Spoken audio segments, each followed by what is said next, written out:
Chapter 81, Yao Yao's Thought. Jiang Chen returned to the modern world and called the same food distributor's number before driving to the rural area storage unit. When he arrived at the destination, Jiang Chen noticed that the boss there was already waiting for him. He didn't waste his time as he started to order people to unload the supplies into the storage. Jiang Chen ordered twice the amount as last time. 31 tons of rice, 10 tons of flour, 700 boxes of canned meat, and 500 boxes of canned fruit, as well as oil, vinegar, salt, and other flavorings. Also, he ordered a few tons of easy-to-store vegetables such as cabbage, carrot, and potato. Like what they agreed to last time, they didn't print stickers. He paid the full 320 without a blink of an eye, and immediately dismissed the boss that continuously tried to small talk with him. He was much more careful this time as he didn't start the moving process right away. Instead, he released the drone that Yao Yao modified and scanned for any thermal information.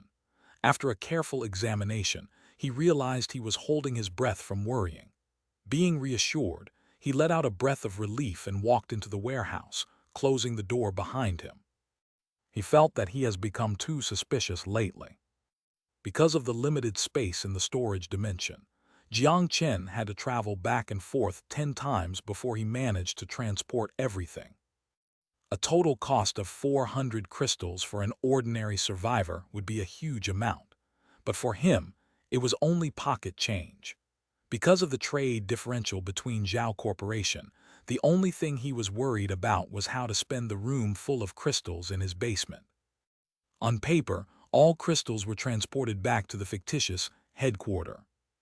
Sun Jiao skillfully ordered people to enter the mansion and move the bags of food into the food warehouse. The good thing was they also built 2 more food warehouses on open ground. Otherwise, it would be difficult to find a place to store the food. The idle survivors started to be busy again. Due to Jiang Chen's arrival, they were no longer surprised by the mountain-like stack of food. The idle cooling system started operating again as the base's electricity usage climbed. But Sun Jiao was prepared for the situation, as not only did she place solar panels on all the roofs within the wall, it even expanded to buildings outside of the wall. Zombies and mutants had no interest in the boards on top of the roofs. The survivors' other side wasn't so despicable that they would vandal the property, since the machine guns on the watchtower did possess some deterrence abilities. He heard Sun Jiao say that she also purchased an old ground thermal energy collection system, but currently, the base lacked personnel with knowledge in that area. She already arranged a few smart-looking survivors to learn the related knowledge. There were important books in the city library. The information would only need to be downloaded into the virtual reality training chamber. But to see results, it'll be at least a few months. Seeing as Sun Jiao was busy, Jiang Chen headed to the technology department at the community center and found the hardworking Du Yangkang. He handed him the developed strategy for Future One, as Jiang Chen ordered him to make upgrades based on that. Zia Shiyu gave it to him before he left in the morning. The company has no technology department. Although they did hire server maintenance personnel, the program updating would have to be done through the middleman, Jiang Chen. He cautioned him about the encryption procedure. Jiang Chen then patted his shoulder and left, in Du Yangkang's surprised with a proud look. Jiang Chen returned to the mansion again. He hasn't seen Yao Yao in a while, and he has missed her. Don't be mistaken. Jiang Chen was not into a lowly. Maybe. Yao Yao enjoyed reading. Even dry and boring computer books, she could focus and read them for a long time. Although the virtual reality training system could speed up the education process, which Yao Yao already received in the hibernation chamber in the survival base, the deeper-level knowledge could only be extracted from the book itself. These books were gifts Sun Jiao brought back from the library. Although the electronic version was okay, the feeling of paper made her feel calmer. Yao Yao sighed as she closed the book. She stretched out her frail arms and yawned. If only brother Jiang Chen could notice me more. She zoned out as she kept thinking, cupping her chin with both hands. If it were before, she would blush because of her inappropriate thoughts, But now she could face her own heart. She did fall in love with the gentle, sympathetic, strong. No, she would not stop if she continued. Yao Yao lightly slapped her own face nervously as she ducked her almost burning head back into the books. I want to die. You are going to hurt your eyes if you read so close. Jiang Chen oddly looked at Yao Yao's move with a smile on his face. Ah, the book flew out of Yao Yao's hands as she jumped up like a startled rabbit. She then fell with the chair to the ground. Jiang Chen face palmed as he looked at Yao Yao's careless action. He was just about to help her up. But then he suddenly remembered Sun Jiao's words. Yao Yao really cares about you. She rubbed her butt in pain as she sadly pouted her mouth. Sore.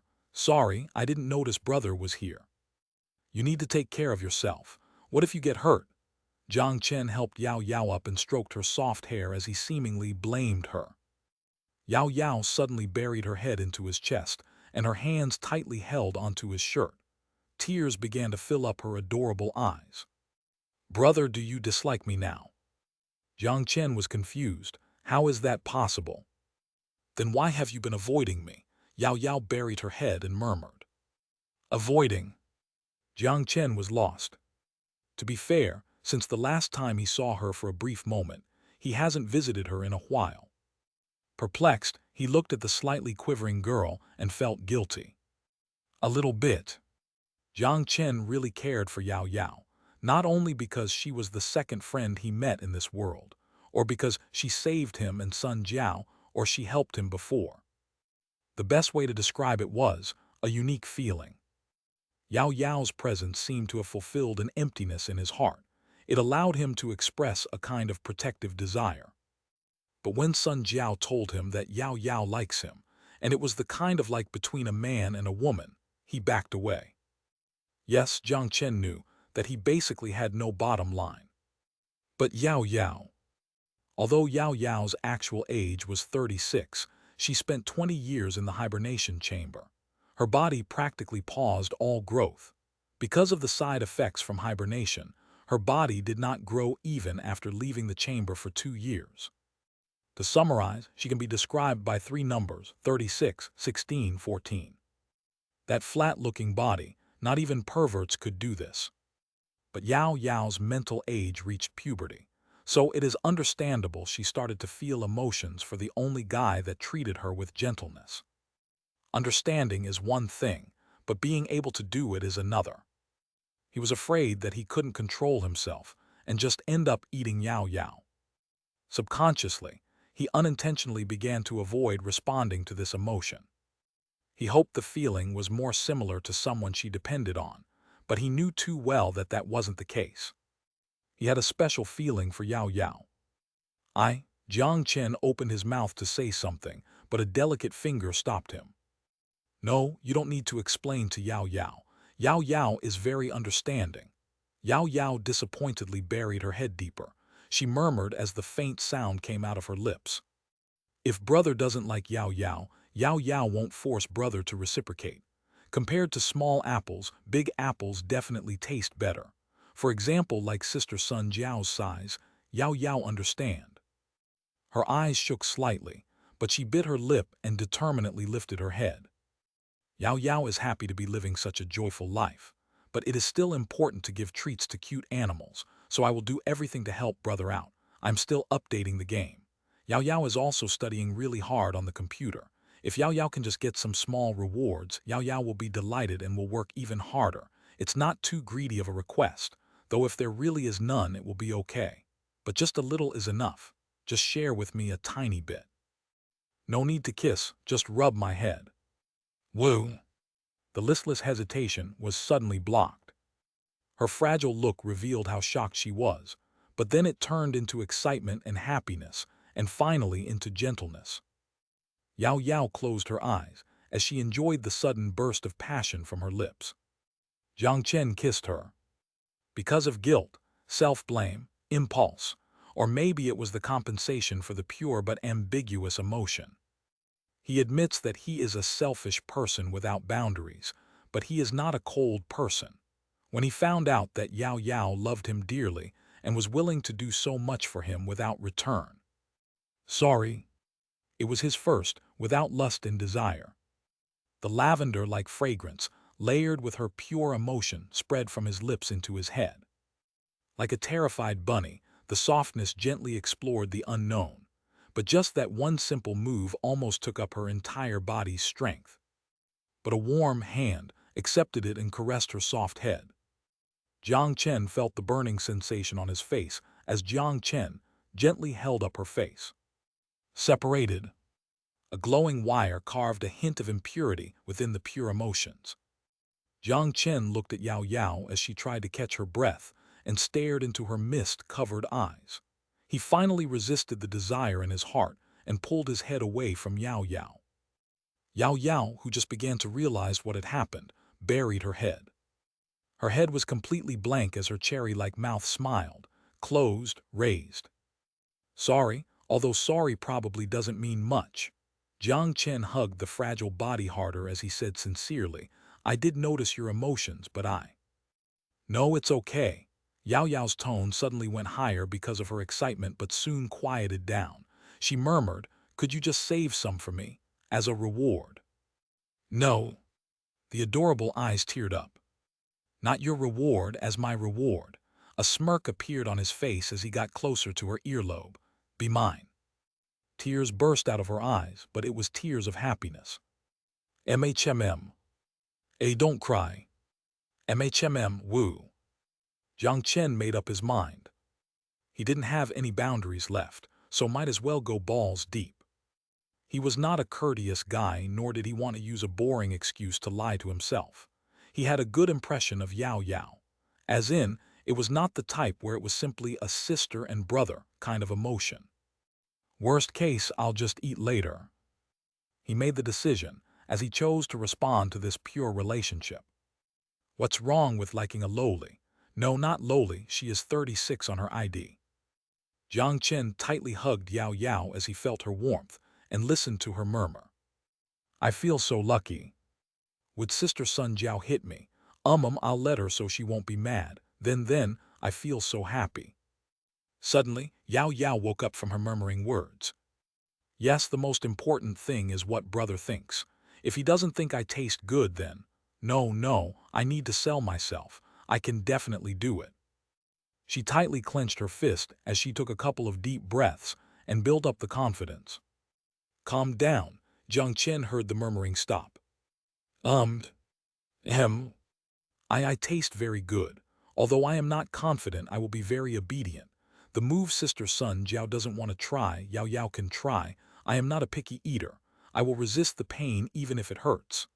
Yao Yao's long eyelashes trembled as she closed her eyes tightly, letting go of all her shyness. Blood burst out from Jiang Chen's nose. This damn lowly lover, Sun Jiao cursed in her mind as she stood outside of the door. Through the cracks, she almost saw the entire plotline. Although it was not that she didn't understand Yao Yao's emotion, she did want to drag her into the water. But it was still frustrating. Miss Sun Jiao was so frustrated that she wanted to stomp her feet, but she bit her lips as she decided not to. It was because she did not want to interrupt them now. She sighed as she unhappily walked away. I'll pretend that is the compensation for this guy to stay here. Sun Jiao tried to comfort herself. Also, Yao Yao is even easier to bully. A smile carved onto Sun Jiao's lips. Or possibly a smirk. Chapter 82, Wasteland Economics. Lowly has 3 benefits: light, soft, and easy to eat. Jiang Chen didn't end up eating Yao Yao, although she was already cooked. He felt it was not the best idea to eat her now. Let her grow a bit more, at least until after she starts to develop, or at least wait for her to be mentally prepared. He wiped the blood from his nose and comforted the now bewildered Yao Yao as he hastily left. It was the first time he managed to control himself and didn't act like an animal.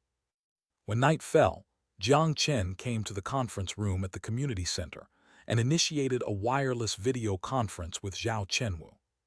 The light blue particles and lines created the full body image of Zhao Chenwu. The ruthless man smiled and extended his hand to greet him when he saw Jiang Chen. Jiang Chen also smiled and extended his hand, passing through the hologram image. The hands, of course, didn't touch as it was a gesture passed on in the hologram conference age. Before the start of the conference, Sun Jiao already taught Jiang Chen. As long as they sat by the table, the hologram would be passed on to the corresponding location in the other conference. Based on the consideration of the importance of real-time communication, Zhao Chenwu sold this set of equipment discounted by 50%. His strategic vision was certainly worth praising, for as it was definitely a move that could pay off in the long term. What better way to solve the problem than face-to-face? Jiang Chen never imagined there could be such a magical equipment in this world. He only saw it in some sci-fi movies before. Long time no see, Mr. Jiang. To save time, let's get straight to the topic. Compared to modern world negotiations, the negotiations in the apocalypse were short and concise. No one considered flattering words worth. Even close alliances only cared about the individual's own interest as it directly related to their survival. Also, it cost 1 crystal per minute to keep this equipment running. The crystal was not the issue, but the lesser the small talk, the better. Please go ahead, Jiang Chen signaled a pleased gesture. I want to increase the trade amount, especially fruit cans. I have a deficit of 1,000 cans or more. Zhao Chenwu waved his fingers as a data board raised onto the middle of the negotiation table that showed this need. Canned meat needs to be increased to 10,000. Canned fruit increased to 8,000. Compressed cracker increased to an astronomical figure of 100,000 pieces, and 20,000 bags of instant noodles needed to be added. Based on the negotiated price, the total trade amount increased to 500,000 crystals. Jiang Chen gasped for air. 500,000. A power armor's cost was only 10,000 crystals. Don't mind me for being straightforward. Do you have enough crystals for this deal? Or do you have the ability to absorb this amount of supplies? Although the 6th Street has a large population, there were only so many that could afford these luxuries. Zhao Chenwu smiled. He did not hide anything as he waved his hands and a document slid in front of Jiang Chen. There is nothing to hide. To respond to the recent abnormal zombie reactions, the Group of 10 Council voted on a crusade proposal to eliminate 2 unknown bacteria sources. The plan is separated into Route A and B. The Group of 10 all had decided to invest in initiating this proposal. I'll invest 31 power armors and 1 spider tank to join the route and acquire 21% of the profit. There's profit from clearing out the bacteria source, Jiang Chen laughed. He remembered not every zombie had crystals in the back of their heads. Even Roshan only had between 40–50 crystals. Yes, and there is a lot.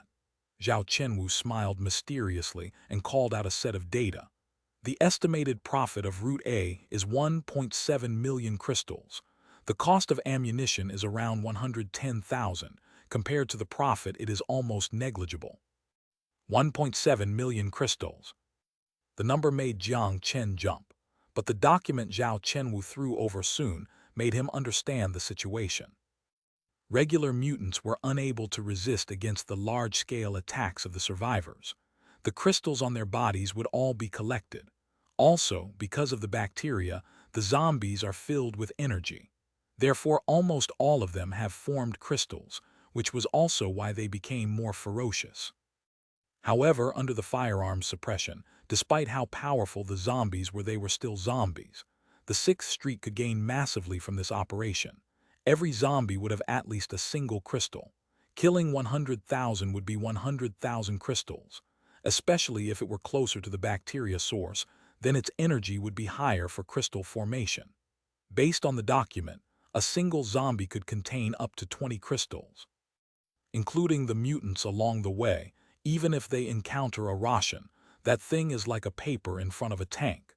Except in the city center, the 6th Street's firepower would not encounter any dangers. That was not the key point. Once the massive force heads out from the 6th Street's hideout, following them would be a group of survivors or individuals. They wouldn't dare to steal kills, but under the protection of the force, it would be okay to pick up some scraps. Since they were all part of the force, it would be better for the endless amount of mutants to die as much as possible. If they encounter something they could not defeat like the Death Claw, they will only need to hide among the forces.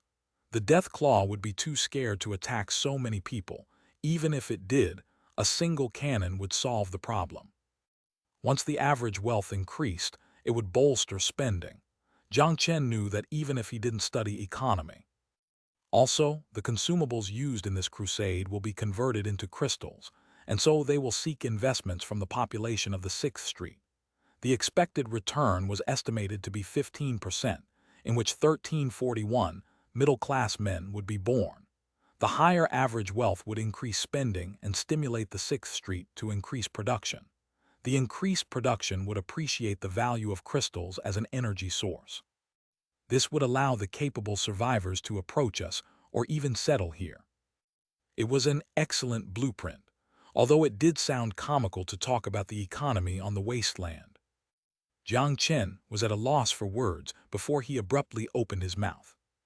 If you guys are so powerful, why didn't you attack the city center? There is nothing to gain from that. Also, the situation is quite unique in the city center, but I guarantee you, we will only profit from this crusade. He looked blankly at the passionate Zhao Chenwu, as a troubled smile appeared on his face. Is this the benefit of using energy as the currency? The industry's raw materials could be recycled from waste, but crystals have been the limiting factor for all survival camps. The industrial process before the war used hydrogen-3 as a reactor to generate power. Not to say the hydrogen-3 facility on the moon has already been destroyed to pieces, but there was not a single functional nuclear reactor here. These things were the primary target during a war. Therefore, the light, efficient, and renewable crystal became the primary source of energy and currency. As long as the industry continues to operate, there was no need worry about inflation. Hunt for crystals, purchase goods, increase production, crystal appreciation, which stimulates spending, loops back to hunting and the exploration of dangerous territories. It was a perfect cycle. No one wanted to waste bullets on zombies before since they didn't have crystals. Unless they were almost starving to death, not a lot of people risked their lives to hunt for that annoying mutant. However, this generation of zombies, under the influence of the unknown bacteria, formed crystals. Following a great army around the city, before coming back with a bag full of crystals for more reliable equipment would lower the risk of hunting other mutants. Therefore, even these zombies were eradicated. The newly equipped survivors would be able to hunt mutants for crystals. It was like a spark that reignited the almost distinguished flame. After this crusade, the 6th Street would experience a drastic shift. Jiang Chen was jealous, but he was also cautious at the same time. Although there was some distance between 6th Street and here, if its sphere of influence increases, it would be problematic. Since that place was a neutral, open-door area, all the survivors would head to it for exchanges of goods. The equipment upgrade of the survivors nearby was not good news for the newborn Fishbone base. The bandits, who were previously equipped with rifles, were now upgraded to rocket launcher or even the more expensive laser rifles. It would be detrimental to the base's defense. The current defense of the base was only a few light machine guns as well as some anti-tank weapons and grenade launchers. Although Jiang Chen wanted to buy a tank and has the money, no one would sell it. These heavy armor firearms were mostly recycled from the battlefield. The quantity was scarce. It was possible to produce power armor from scratch, but a tank, even if they had the technology, they didn't have the right conditions. His eyes lit up as Jiang Chen pondered to think of a way to upgrade the base's military arms. If it was not possible to buy it from the 6th Street, Liuding Town might be worth a shot. But in Zhao Chenwu's eyes, he interpreted Jiang Chen's expression as a keen interest in the potential profit of the crusade. A smile emerged on his face and his eyes. Jiang Chen was ready to reap the benefits. What do you think?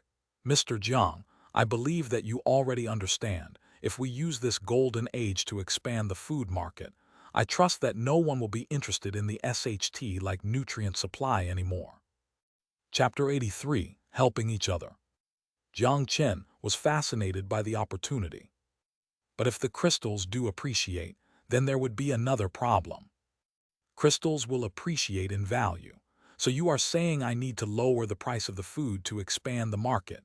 Jiang Chen curled up the corners of his mouth.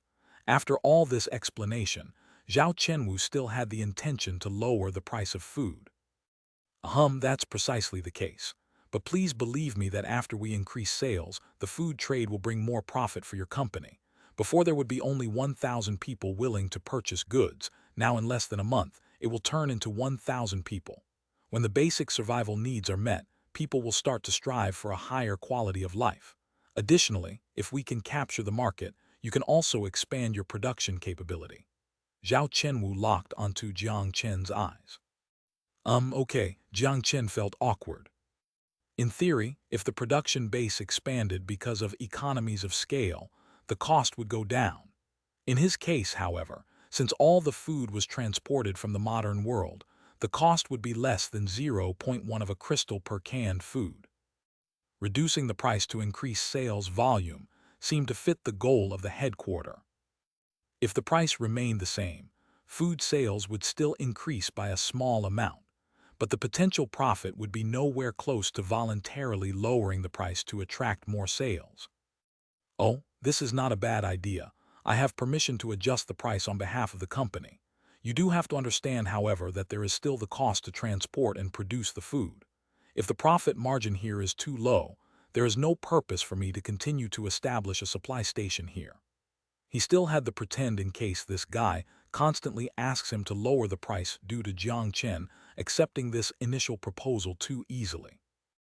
Zhao Chenwu thought it was disrespectful to ask about the other party's costs, but if he doesn't know Fishbone Food Corporation's production cost, it was hard for him to give a reasonable estimate.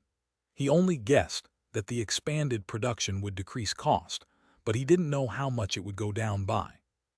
The meat cans with an average price of 10, fruit can 20, the compressed cracker maintains the 1 crystal price, and instant noodle 3.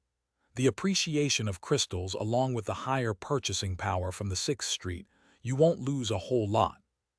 That's a 1-3 discount. Mr. Zhao is certainly giving me a difficult scenario.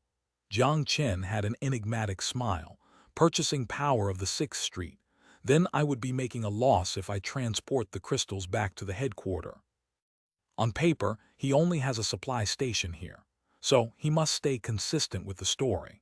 The appreciation of crystals was only relative, other than a few things that could not be produced. All other goods would not be any different. If crystals were not traded for goods, then this thing would only be a convenient time travel ticket. The crystal's appreciation is relative. How about the firearms and construction materials also are reduced by 1-3? This is pretty close to my cost. Also, isn't your company interested in our technology? Perhaps in this area we can partner up. It would be best to avoid paying with crystals as this will be the best way to maximize our gain. If I manage to acquire more control within the 6th Street through this opportunity, I trust that the equipment not permissible to be sold could have workarounds. Zhao Chenwu made his point as his eyes flashed. Not bad, interesting proposal. A smile appeared on his face as both parties reached an agreement. Since this is the case, Jiang Chen brought everything to the table. M2 engine design blueprint, our quote is 40,000 crystals, 110 kg bomb production bed blueprint, the quote is 90,000 crystals. Model 50 electromagnetic pulse cannon, the quote is 110,000 crystals. I believe that this technology, common in Wangai City, is not too difficult for Mr. Zhao, right? These were sensitive military technologies, so they would not be stored in public libraries. The only method to obtain the technology was through purchasing. Sun Jiao estimated the quote based on the benchmark in Liuding Town. Regardless if they have the capabilities to produce the equipment, it was imperative to obtain the technology first, and then slowly digest it. Of course not, Zhao Chenwu laughed. The price was reasonable. Although the 6th Street prohibited the sale of heavy weapons, the technology aspect was not prohibited to the same extent. A thumb-sized USB could copy all the information and blueprints. How difficult would it be to stop it? Of course, Zhao Chenwu would not offer the self-developed technology after the war, just like how he never asked Jiang Chen for the food production technology. The advancement in technology did not cease after the apocalypse. The well-fed scientists in each survival base all served a purpose. Due to the lack of free-flow information, poor survival condition, the difference between the inherited technology, everyone's technology tree was a bit different from the other. Take the 6th Street, for example. The self-developed T3 power armor's combat power even exceeded pre-war levels. However, on the development of airplanes, their progress was close to null. It was a completely different case for Liuding Town, but similar to other survival bases. As to the trade amount, if you could manage to absorb it, I'll sell a bit more to you. Let's aim for a quote of 700,000 crystals now based on the new price. It would be for October and November. I think with more supplies, Mr. Zhao could have an easier time expanding the market. Jiang Chen laughed. 6 times the usual trade amount. Suddenly, Zhao Chenwu's breath shortened. However, for being a man of power, he quickly recollected himself and remained calm. He shrugged as Zhao Chenwu said cheerful, "Since my partner has already shown so much good faith, if I don't do anything, it would be inconsiderate."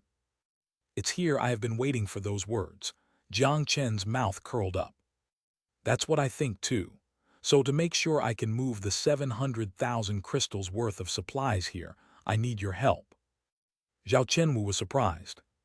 If your transportation team could move the goods over such a distance, could you not solve a simple problem like this? It was hard for Zhao Chenwu to believe.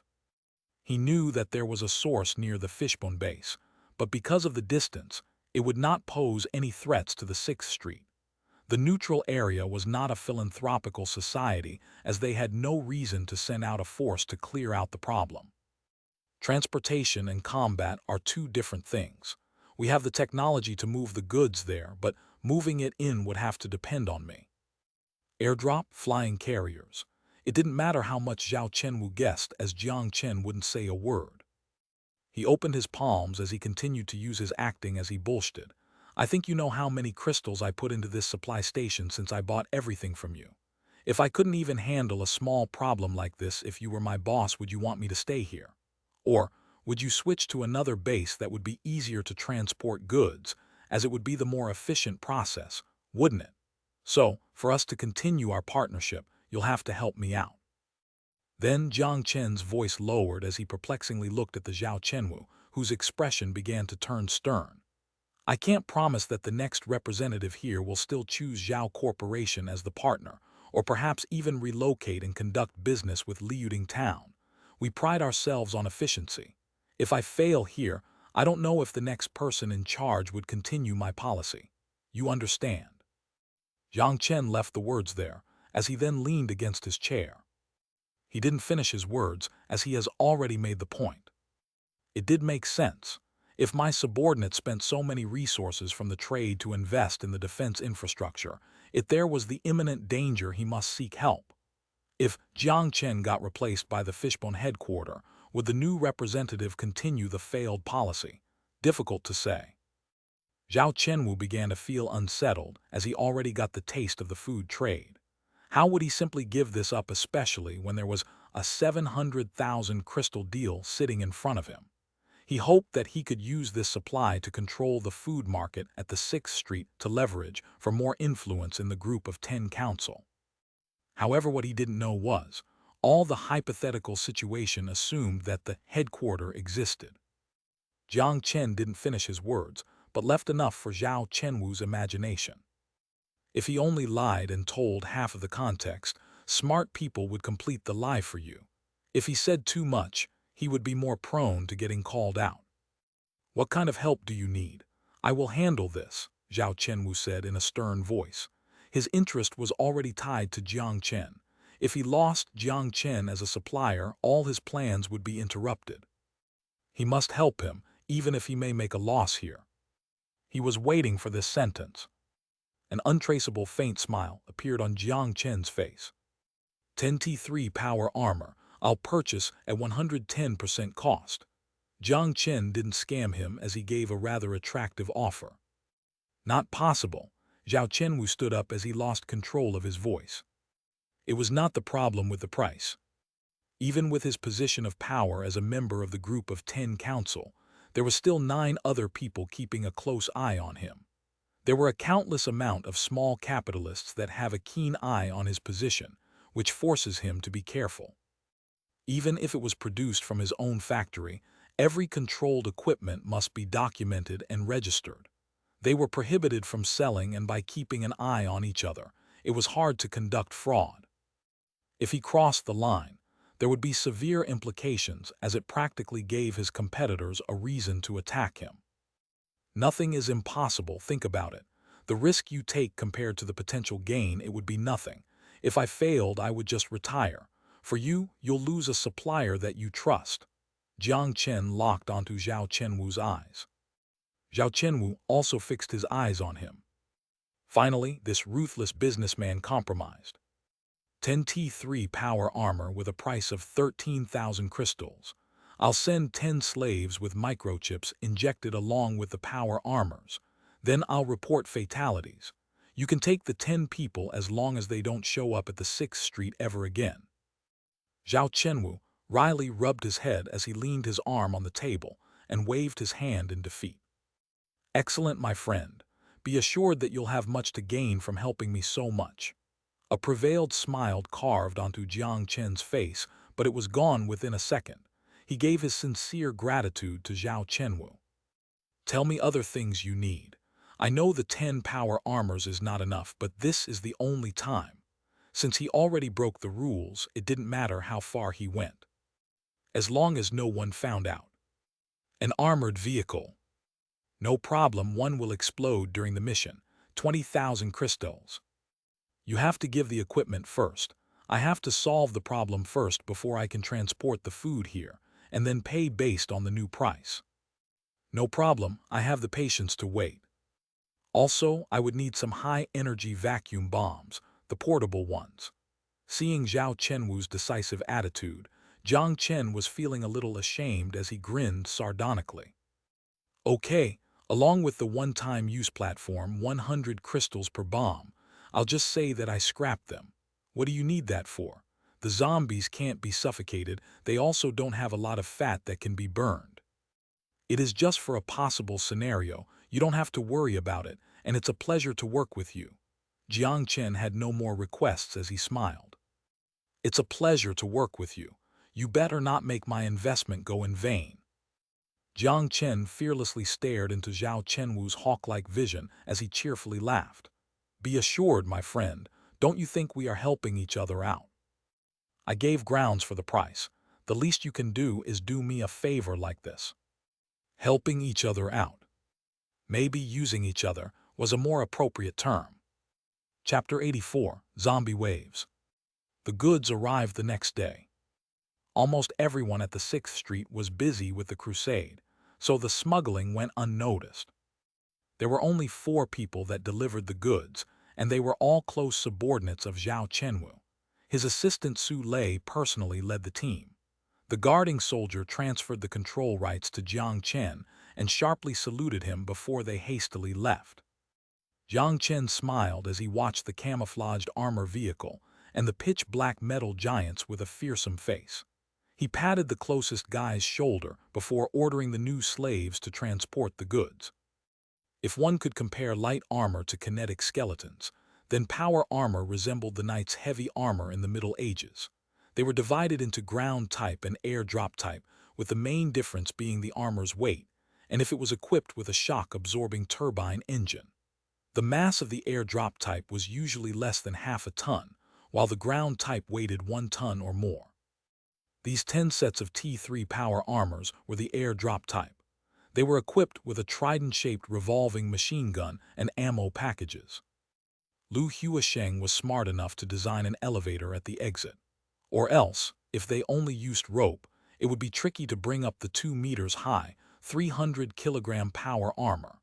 The 10 slaves clearly did not know how to operate the equipment, and they looked like they were getting ready to enter their caskets. Obviously, They knew it was illegal to sell those types of equipment. Since it was illegal, their genetic ID must have been registered as died at the 6th Street already. As to if they will really die, it would all be up to the man with the cheerful smile. Welcome to Fishbone Survival Camp. Trust me, working for me is much more enjoyable than working for anyone else in the world. Although it did sound like bullshit, it looked like they won't be dying anytime soon. Everyone felt relieved as they anxiously followed the man's footsteps. After giving the responsibility of assigning jobs to Lu Huisheng, Jiang Chen quickly went to find Sun Jiao. Weapon and power armor is ready. When should we depart? Sun Jiao immediately asked when she saw Jiang Chen. Within 2 days. Did you manage to contact the survivor groups around us? No problem. The wireless equipment in the conference room can do that, but what is the point of it? Sun Jiao asked, confused. Take them to fight the mobs. He left an unclear response behind. There were too many survivors living in small groups around the area. If he managed to consolidate them together, there would at least be 2,000 to 3,000 people. If Fishbone Survival Camp wants to break the limitations of their population, they must think about the surrounding survivors. Those were the survivors that survived through hardships in the apocalypse. Their mental strength was much stronger than ordinary people, or at least more twisted. Their individual combat abilities also far exceeded the slaves in the ghetto. But the tricky part was, they had long ceased to believe in orders and rules. They acted like wolves, which are difficult to train. If you want a dog to listen, a bone plus a rope would be enough. But for a wolf to listen, a bone and a rope were nowhere enough. The survivors will take the bone away without hesitation, but never willingly lower their head and accept the collar. Unless they possessed absolute power, there was no point in even thinking about uniting together and fighting back. Showing off their firearms was the second purpose of the crusade. The best idea was to bring the battlefield together and alleviate the pressure from the waves of zombies. Then, promise them part of the reward to increase their dependency on Fishbone Base. Now that the zombies have all formed crystals, Jiang Chen didn't believe that those survivors would not be interested. Even if Jiang Chen didn't have the heavy firearm, the power armor was more than enough to steamroll through normal zombies. Those survivors have no reason to give up guaranteed profit. The next morning, the Fishbone Base was busy once again. The soldiers rushed to their battle stations. The non-combat unit helped to pack supplies as well as raise polyethylene board onto the front door to create a defense zone in case the zombies rushed into the base when the door was opened. Outside the wall, it was also busy. The crowded zombies perfectly illustrated the words "seas of zombies." The sheer amount of rotten bodies completely blocked the streets outside. Strange. It was as if the zombies from the entire area was stuffed onto this one street. Weapon system functional, turbine engine functional, and energy stick functional. Jiang Chen tirelessly checked the data within the electronic helmet. Although he had experience with power armors in the virtual reality training chamber and had the opportunity to familiarize himself with the actual armor yesterday, being locked in the metal box made him feel unsettled. The pitch-black paint, the vigorous and light armor's aerodynamic shape, the trident-shaped revolving machine's gun, and the tactical rifle placed at the waist. Jiang Chen was almost fortified to his teeth. It certainly did look cool, but it was surprisingly difficult to put on. Sun Jiao glanced at Jiang Chen with worried eyes. She then took a deep breath and waved at the guard on the wall. The guard saluted and quickly positioned himself by the machine gun. Sun Jiao will be the leader for this operation. Be prepared to depart. Open your weapon system and make sure the zombies don't break our formation. All of our supplies are in the car. Am I understood? Understood, the 8 armored soldiers uniformly shouted as they put on their helmets. Open the gate, Sun Jiao shouted and signaled before she also put on her helmet. The metal gate slowly rose. As if they smelt the delicious scent of food, the zombies turned their hollow eyes in the direction of the door. Ta-da-da-ta-ta. Fire! The machine guns on the 2 watchtowers began to unload their ammunition. The orange light split countless bodies of zombies as it shredded the already crippled body into more pieces. However, it was futile as the waves of zombies howled and rushed to the door. Charging. The team in power armor formed a triangle, protecting the armored vehicle in the middle. They then ripped a hole in the sea of zombies. Zombies with missing limbs shook on the ground. If their brains were still intact, zombies would not die. But there was no time to finish them off. Under the power of the machine gun on the watchtower and the armored soldiers, continuously firing revolving machine gun, the flow of indestructible metal trampled through the corpses of the undead. Even through metal, the sticky feeling of blood and meat on Jiang Chen's feet made his stomach churn. But he was no longer afraid of the frightening zombies. They are no longer humans. Some were not humans to begin with. When the reinforced front armor collided with the zombies, who had attempted to bite him, the power of the armor's technology was truly demonstrated. The turbine engines on the waist and arms spat out mystic blue flames. The zombies futilely scratched and bit on the cold armor as Jiang Chen maximized the thrust of the engines. The team maintained their formation as they moved forward, pushing the zombies back. If the charge formation stopped, they then must face the dire situation of being surrounded by zombies. Although the regular zombies would not penetrate the armor if they accumulated and gained a numerical advantage, they could, however, deform the power armor as easily as they flipped cars. Even if they had the absolute advantage on equipment, no one dared to lose concentration as they used the firepower of their armors to disperse the sea of zombies. But it was impossible to kill all the zombies even if they used all of their ammunition. The only thing they needed to do was to break through, not waste all the ammunition on these dead things. The zombies squeezed through and collided with the armored vehicle, but they got ran over right away. The thick and heavy tire left a frightening mark on the ground. The 20 machine gun on top of the vehicle continued to fire as the bullets penetrated the zombies' withered bodies, exploding it into pieces.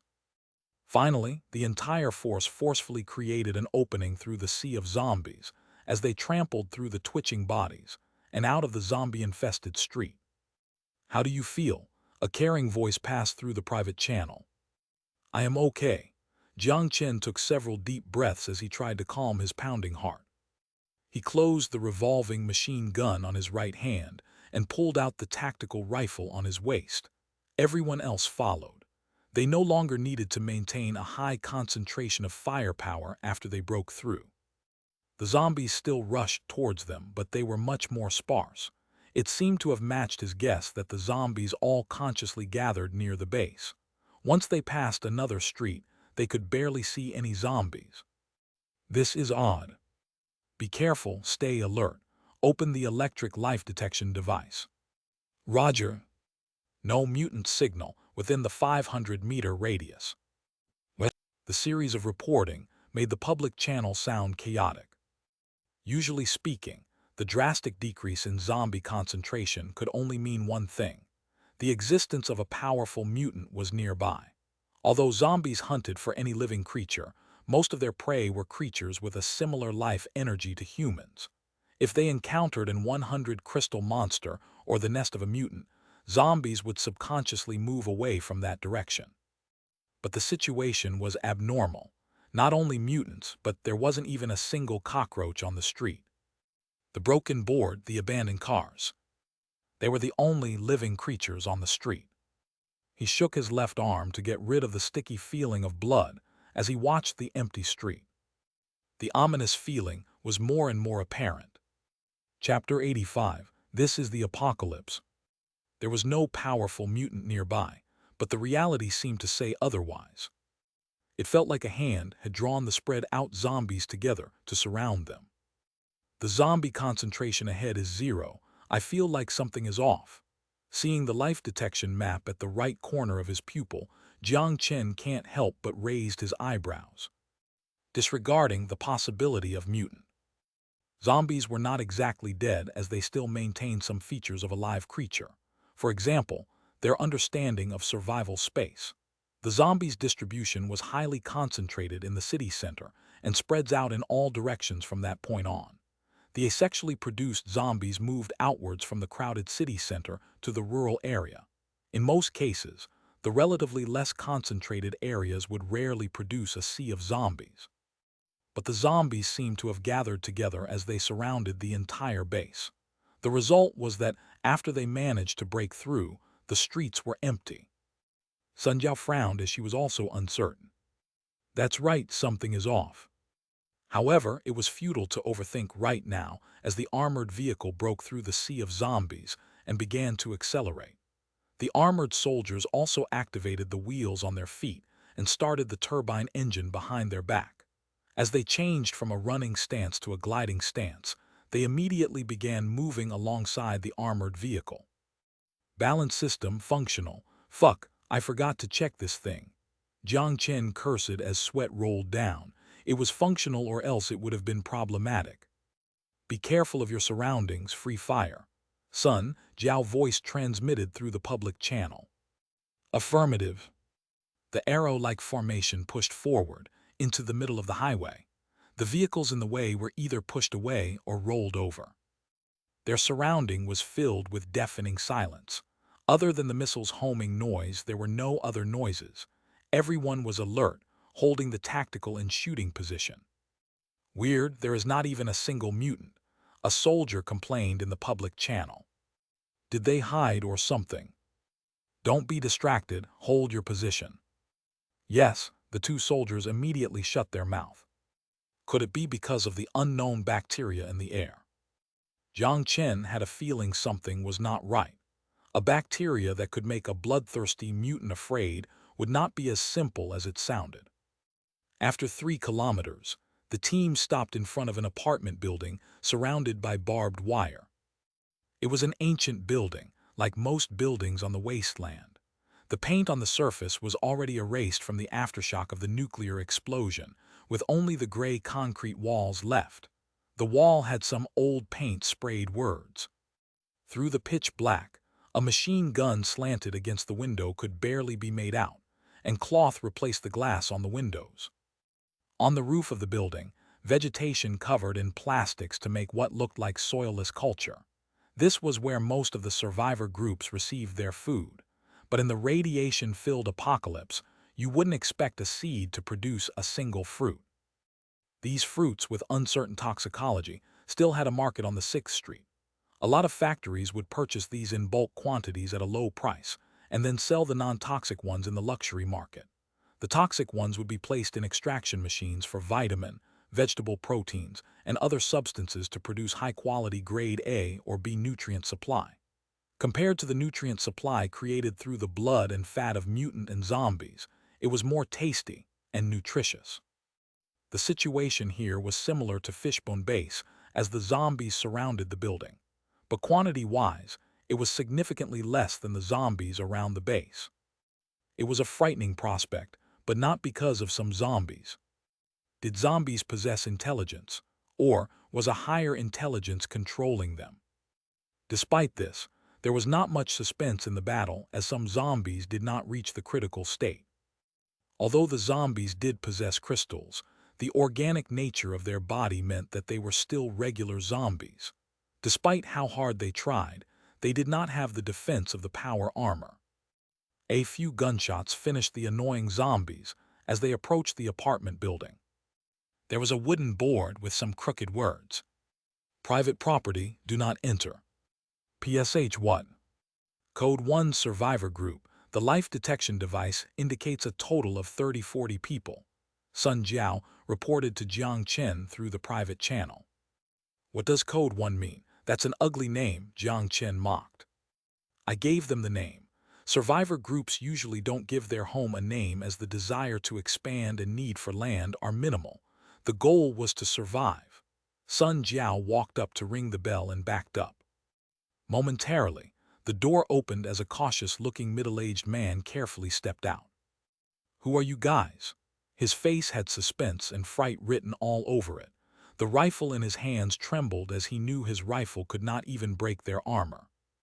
The only thing that could damage the power armor was probably the dusty recoilless cannon in the back of the room. "We are from the nearby Fishbone base."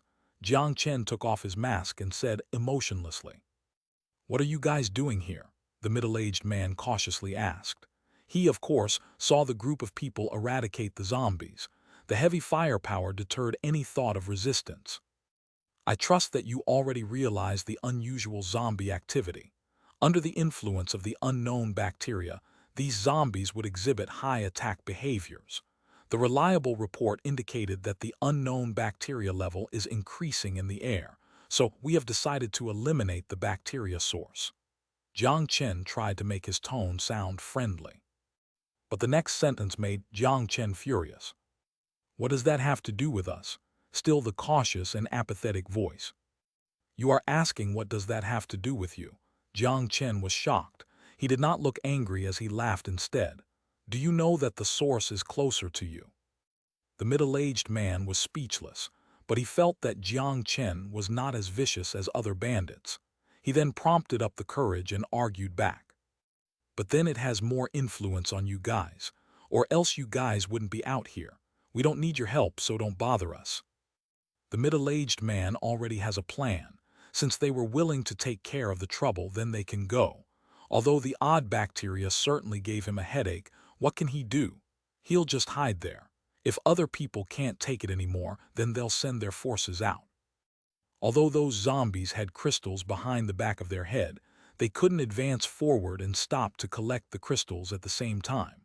Why does he have to go with them if he could just pick up scraps that are left behind? Jiang Chen was at a loss, but then he started to laugh. He saw through the man's deceitful eyes and could guess what was on his mind. Shameless, too shameless, haha. It certainly expanded his worldview that people could be this selfish. The problem is already in your backyard, and you are still waiting for a dumbass to make the first move so you can take advantage of their reward afterward. If I didn't show up here, you were just going to wait here to die. Wait, this is the apocalypse. Jiang Chen suddenly realized. He almost thought he was on the negotiation table with Wang Dihai or 361 corporations. Then his eyes turned grim. What do you want?" The middle-aged man sensed a glimpse of hostility on Jiang Chen's face as he cautiously opened his mouth. At the same time, he signaled the people behind him. The window opened on top of the building as a black barrel extended out and was aimed at the armored vehicle. "Boss, I have been locked in by an anti-tank weapon, requesting permission to fire," the driver hastily reported into the public channel. Sun Jiao immediately lifted the tactical rifle and aimed at the person on top of the building. The power armor soldiers all engaged in a firing position. Sun Jiao was in command during combats, but Jiang Chen decided in regards to the neutral forces. If Jiang Chen ordered, Sun Jiao was fully confident that they could wipe these people off of the wasteland. The middle-aged man was struggling too as he stared at Jiang Chen. He was not a friendly character. He knew the highly mobile power armor would be hard to hit, so he dared to risk his own life to signal his subordinate to aim at the armored vehicle, clearly carrying plenty of supplies. He was betting on the fact that Jiang Chen would not risk the highly valuable armored vehicle and the countless amount of supplies for their irrelevant life. However, Jiang Chen laughed. He knew exactly what the middle-aged man's intentions were. He has the audacity to bet, to save ammunition and not fire a single bullet at zombies, but turn the gun on us, hooray, planning on eliminating the source. But Jiang Chen did not look surprised anymore. There was only a grimace was left in his vision. "Perhaps it was my mistake to negotiate with you," Jiang Chen slowly said the words as he shut his helmet. The action scared the middle-aged man to death. If revealing the face meant sincerity to negotiate, then closing the helmet. Speaker open, the icy words echoed through the entire street. "I'll only ask once, surrender or face death." The tactical rifle lowered. Replacing them was 10 raised revolving machine guns. The trident-shaped machine gun rotated rapidly. Chapter 86, I don't reason. I'm unreasonable. Because you don't understand what is the reason. Surrender or face death. A simple yet oppressive statement somehow easily solved the problem.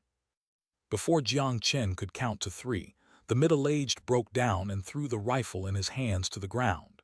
He covered his head and surrendered. "I won't let you not surrender. A recoilless cannon had the audacity to resist us. I will gladly trade the vehicle for your 30 worthless lives. Do you dare to trade with me?" His audacity was based on Jiang Chen's willingness to negotiate, but Jiang Chen no longer wished to discuss. All the survivors stood outside with faces of humiliation as they looked at the invaders. Jiang Chen was not here to capture captives, as he still expected these people to peacefully integrate. Even if they brought them back, there was no place to imprison them. Perhaps it would even cause resistance from other survivor groups. These survivor groups were not completely powerless to be able to survive this long. If this group had the recoilless cannon, the next group might have laser rifles. That weapon could pose a threat to the power armors, as the plastic steel-formed armor could deflect bullets, but it would not be able to withstand high-energy laser penetration. Jiang Chen no longer wasted his time on the middle-aged man called IHaveAMansion, as he directly gave out his demand. 50% of your force will temporarily join Jiang Chen's team. IHaveAMansion's eyes immediately popped when he heard the proposition. Just as he was about to refuse, he was met with an icy stare, so he forced a smile and swallowed his sentence back. After this, the survivor group led by IHaveAMansion had a number 2. The 8 riflemen joined Jiang Chen's team, acquired the numbers 21028. It was much more convenient, as Jiang Chen was too lazy to remember their names. He could just order them using numbers. After the stick, for the best effect, it was to throw a carrot. Jiang Chen told them about the good news. After the battle ends, they could collect crystals. Since they wielded the power armors, it was troublesome to bend down. IHaveAMansion became energetic when he heard he was responsible for picking up the money. Even if Jiang Chen added a sentence that half of it will be Fishbone Base's spoil of war, it would not extinguish his passion. Jiang Chen disdainfully looked at this short-sighted person as he gave him another task. The task was to convince, or to order the other survivor groups to join the force. If they refuse, it was okay to just beat their eyes. Jiang Chen didn't bring his force too close for the remainder of the trip, as he only needed to show off his firepower from afar to successfully convince the other survivor groups. Even the stubborn survivor groups surrendered with white flags when the 20 heavy machine guns shot above them, and they experienced the splash of concrete dust. Their firepower was not on the same level. Fortunately, everyone was smart. No one held the unrealistic fantasy of staying behind to scavenge, or they are too afraid to shoot. After all, 18th year has passed by since the world turned into an apocalypse. A total of 154 people. The force suddenly felt cumbersome. "Why do we need so many people?" Sun Jiao secretly asked Jiang Chen in the private channel. "Not useful for combat, useful for strategic purposes." Jiang Chen's answer was crisp. Although she was confused, she didn't say anything more. "To be honest, you were quite manly when you acted fearsomely.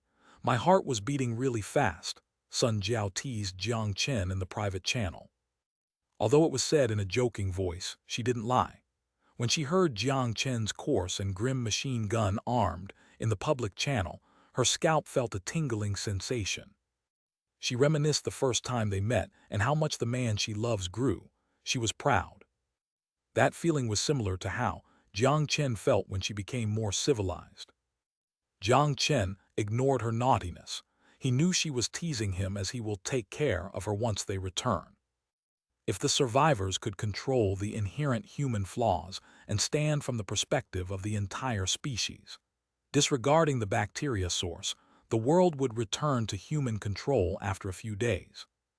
But it was futile when the elites and powerful all boarded the ship to the distant land of hope, leaving a world of chaos, a world no one had the interest to rebuild. Why was there no interest? The farming culture's utmost desire for land was because land produced food. But after the blessing from the nuclear and biological weapons, not a single piece of land was arable on this planet. The mutants didn't even dare to eat the mutated and crooked plants. What's the purpose of the land now? The ironic part was that the ones who started the war left as they didn't need to bear the consequences of the war. They stepped onto the space colonization ship and carried with them the supposed hope for the civilization, leaving the desolated land for a new world yet to be tarnished. Of course, it was pointless to say that now. The point is that there is no purpose in expecting that these people will understand.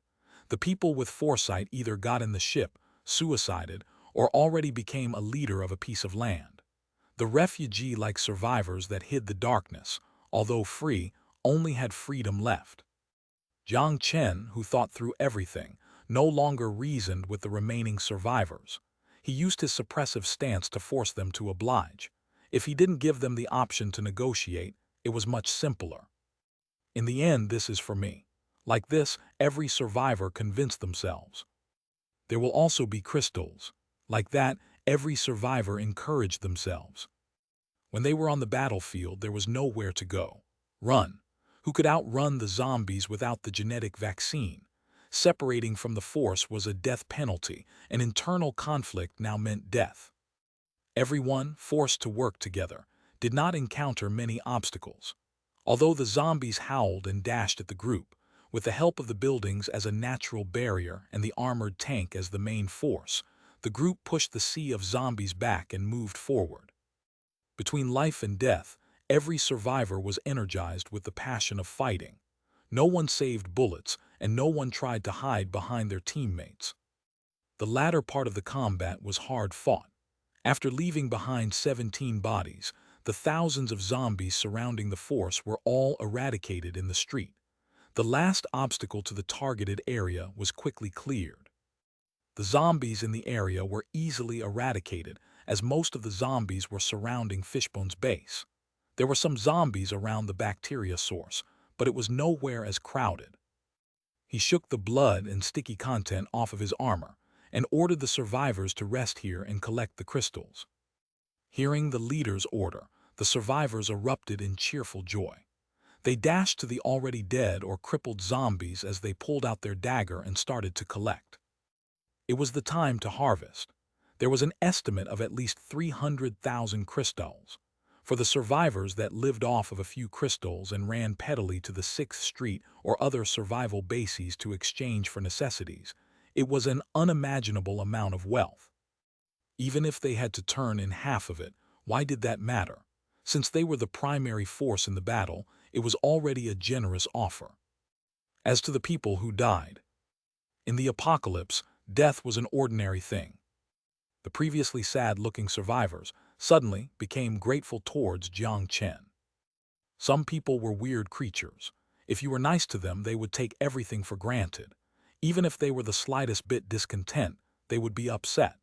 But if you started off with a gun to their head and gave them a slap in the face when they showed any signs of resistance, they will hate you. Though as long as are nice to them, by just the smallest margin, they'll immediately act sincerely and thankfully. It may be an exaggeration, but the meaning stays the same. Clinically, it is called Stockholm Syndrome. The deceitful and short-sighted has been particularly prone to this disease. A civilized negotiation would only make them think that you were afraid. Oppress, conquer, and then train. Seeing the grateful look from the survivors, Jiang Chen wanted to slap himself. Why didn't he think through such a simple concept? Within this half an hour, all the crystals were collected. Jiang Chen generously offered everyone there a piece of compressed cracker. He told them that after eating a piece, drinking some water will make them full. He then stated that all the survivor groups participating in the mission could obtain the privilege to trade for this type of cracker at a price of 1 crystal on the condition that they maintain a good relationship with Fishbone. After finishing the sentence, the survivors were even more ecstatic as they almost took him for a god. Although the 6th Street sold compressed crackers as well, it was not safe to travel far away from the apocalypse. The leader of each survivor groups simultaneously expressed that from then on, they will be under the guidance of Fishbone Base. Sun Jiao felt delighted as she mischievously looked at her man, accepting the gratitude and respect from the people. It would be perfect if only he were not a player. Although she knew that this point was unrealistic. The high-spirited team, embarked on the road that they previously could only sneak through. Unafraid of zombies, unafraid of mutants, under the command of glory and wealth, humans regained their long-forgotten dignity.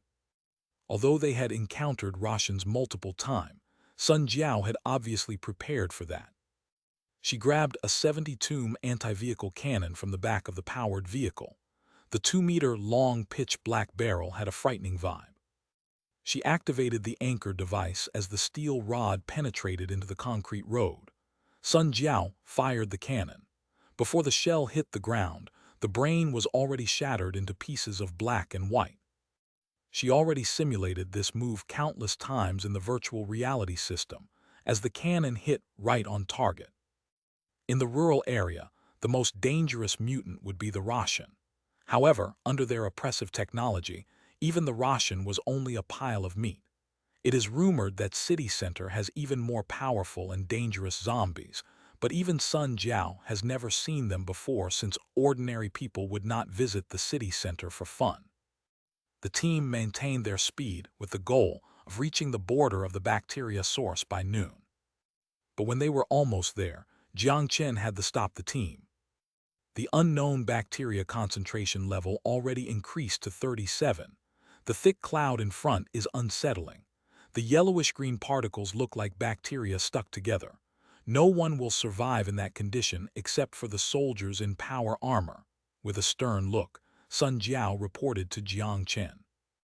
It is a problem, but before I left, I did somewhat guess we would encounter this. Jiang Chen's mouth curled up. Since it was a bacteria source, there was no reason that the area surrounding it would not be infiltrated with bacteria yet to spread. Although he didn't know the bacteria would evenly spread around the source of the bacteria in an egg shape, that didn't change anything.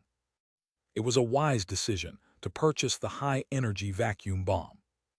Although I didn't do my research, nor do I know what can counter the bacteria, I do believe that as long as they are carbon-based cells, it would be scared of fire. Air is everywhere. Then I'll even burn the air. Chapter 87, Burn. Burn. The bacteria source seemed to be at the bottom of a deep hole in the ground. The hole was placed right in front of the area hospital's empty lot. Due to the high concentration of bacteria, the bacteria stuck together to form visible chunks and filled the egg-like area with an ominous and dangerous yellowish-green color. To solve this, Jiang Chen's strategy was simple and ruthless. He commanded the survivors to surround the area in a 1,000-meter diameter, which was precisely the location where the bacteria concentration would not exceed the human immune system's limit. He ordered them to stay put 2,000 meters away from the central area. Once they hear the explosion, they then should quickly rush into their battle positions. He then ordered another group of survivors to install the one-time launch pads on 12 roofs in different directions, 2,000 meters away from the source. Each person would also be armed with a high-energy vacuum bomb, as thick as 2 legs. The zombies who periodically rushed to the top of the roof fell under the crossfire. Jiang Chen did not act cheap at all, as he offered the general ammo supply in the armored vehicle to all the survivors. All the crystals collected will be stored on the armored vehicle with a ledger. After the end of the battle, each of the squad leaders would then obtain their fair share. As to the consumed ammunition, Jiang Chen would only charge half of the cost benchmarked to the 6th Street's price. It was a battle for all of them. The armored vehicle was parked on the main road. It also fired at the zombies, who were drawn by an unknown force. As they approached the bacteria source, the zombies were more ferocious. This was demonstrated through their increased speed and reaction, but they were still no match for bullets. On top of that, all the survivors had surprisingly great aim, which eliminated any need for close-range combat. Prepare to enter. Sun Jiao took a deep breath as she spoke into the public channel. Then she looked at Jiang Chen. Roger. A sneer flashed across Jiang Chen's face as he took out the firing terminal for the high-energy vacuum bombs from the back of the armored vehicle. Launch angle 75. Launch distance 1,300 m. Initiate. Burn. Jiang Chen firmly pressed the initiate button. 12 missiles, trailing white flames, rose in the distance, the curvature of the trajectory aimed directly at the bacteria-filled area. When the bomb reached 1,200 meters, the bright white light had ignited the entire sky before the deafening explosion shook the ground. The highly concentrated fuel almost instantly drew out all the oxygen in the area and mercilessly burned in the sky. Despite how resilient the bacteria was, there was no way it could survive under the scorching heat that could melt through steel. When the thick smoke replaced the bacteria cloud, what remained was scorching ground and air. Even standing 2,000 meters away, the mixture of cold and hot air could be sensed from afar. "Initiate gliding position.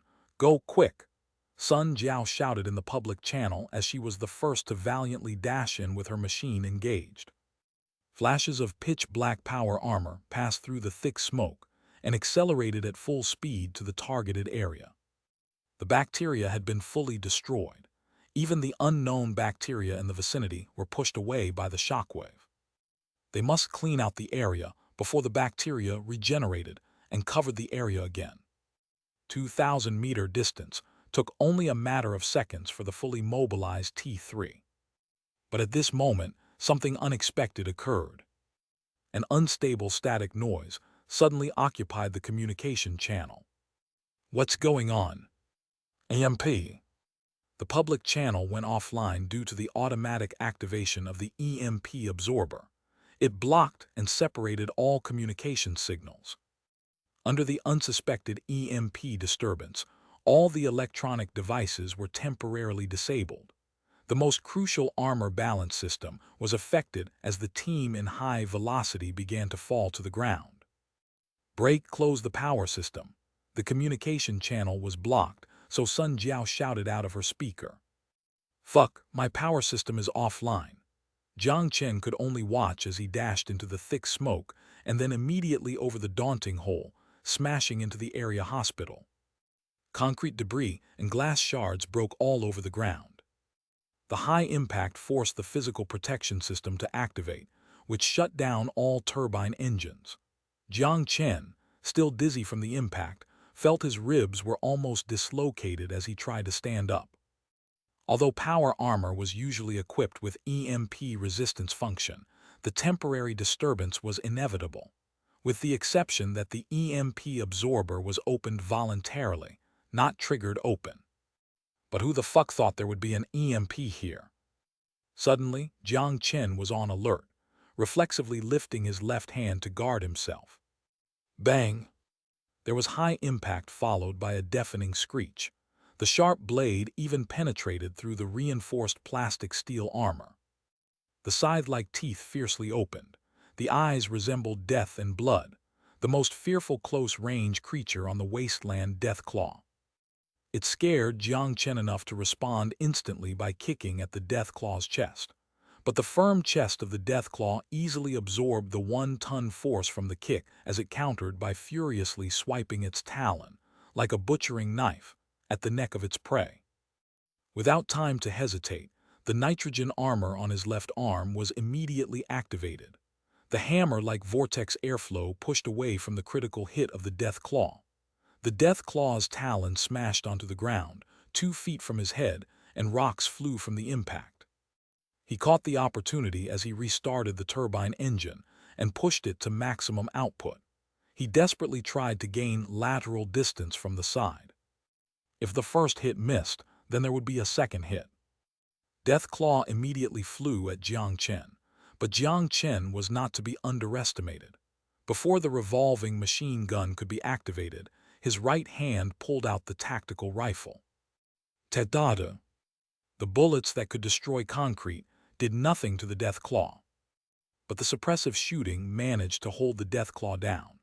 Natural instinct forced the Deathclaw to protect its vulnerable eyes, ducking into a barrier before circling back around to Jiang Chen's position. The clip was shot empty. There was no time to reload.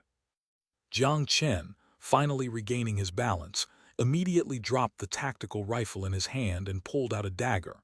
Then he backed up against the wall. It was extremely unwise to go into close combat with a Deathclaw, especially when he was against a wall with nowhere to retreat. But, seeing that Jiang Chen dropped the rifle, the death claw grasped on the opportunity and dashed over. Its dagger-like claws were ready to rip through the prey's chest. But all of a sudden, the prey disappeared out of thin air. Deathclaw, unable to react, smashed right into the wall. Deathclaw's weakness is its spine, with minimal armor and its eyes. In a blink, Jiang Chen returned to the same spot and stabbed the dagger into its back without hesitation. The blade penetrated deep inside the Deathclaw's back and chopped through its spine. The parts below the Deathclaw was paralyzed, as it only let out a faint screech. With both hands on the dagger, Jiang Chen slashed down and cut open its back. Slash. Blood, meat, and organs spilled everywhere, but because it was an animal, it didn't make him sick. After killing the Deathclaw, Jiang Chen sat down and tried to catch his breath. His entire body was drenched in sweat. To use interdimensional travel twice put an unbelievable amount of stress on his body. The sharp nerve pain almost made him pass out. The entire fight happened within seconds, but he felt the threat of death twice. The turbine engine's homing noise became more visible. Through the thick smoke, Sun Jiao dashed to Jiang Chen and saw the Deathclaw's body. "Are you okay?" Sun Jiao quickly helped Jiang Chen up and opened her mask, her voice trembling. I'm still alive, aren't I? I just used that ability, the one you know, so I am a bit dizzy." Jiang Chen weakly smiled. Being hugged through the armor did not feel good at all. "You scared me to death. Who would have thought there would be an EMP? Wait, why was there an EMP? And how did the Deathclaw peacefully interact with the zombies?" Jiang Chen suddenly realized the oddity as questions began to burst out. Deathclaw, with every part of its body designed for killing, had no allies except for its species in the apocalypse. Every other creature was their prey, including zombies. In fact, the slow-moving zombies were their primary food source. Normally, the mutants' natural immunity was enough to go against the zombie bacteria, which is unlike humans who still required vaccines to enhance their body's functions. Perhaps we can only find out once we go in. A massive wave of zombies is surrounding us. Seems like they are trying to get reinforcements here. Sun Jiao looked perplexedly at the daunting hole outside of the area hospital. Orange flames sparked from the hole. Following it were periodic explosions. Jiang Chen used all of his energy to stand up and pick up his tactical rifle from the ground. He then reloaded and attached it to his waist. He opened the life detection device and adjusted it to maximum capability. The dense red dots were closing in on their defense line.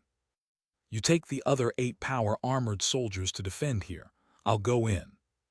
"No, you're crazy. Do you know what's inside?" Sun Jiao shouted. "I can escape any time in there, but you can't." Jiang Chen looked seriously into Sun Jiao's eyes. "Trust me, if I say I can come back, I will be able to return." With the ability of the interdimensional bracelet, as long as it was not a one-hit kill, he would be able to escape from any danger. But this was obviously not the case for Sun Jiao. Despite her wealth of combat experience and strong combat power, she was still human after all. Especially this time, the situation was completely unknown. Maybe the 6th Street Force could use its massive power to fill the hole with human lives, but Jiang Chen didn't have the privilege. Even losing just one single power armor would be an insurmountable loss for the Fishbone base, because Jiang Chen won't be able to acquire such a dominant force again. At least not for the time being. Even if Zhao Chenwu wanted to help him, he wouldn't dare to. Since it was already unreasonable for him to have lost 10 power armors, for him to lose a few more, even Ritads would suspect he broke the rules by selling prohibited weapons. Especially the production quantity for these were low to begin with. So he had to go alone. Before he left, he already considered this possibility. Sun Jiao's lips trembled as she locked her eyes on Jiang Chen. "We don't have time to waste. Help me defend the area for the next 2 hours. If I don't come out, then this mission has failed. Although disappointing, you must give up on the survivors. Use the power armor's ability, jump between the buildings, and escape." Sun Jiao grabbed Jiang Chen's power armor collar and put his face in front of hers as she said ferociously, "I won't go, and I mean it." Don't be like this. I said that this is not threatening to me. Jiang Chen forced a smile as he looked into Sun Jiao's fierce eyes, locking onto them.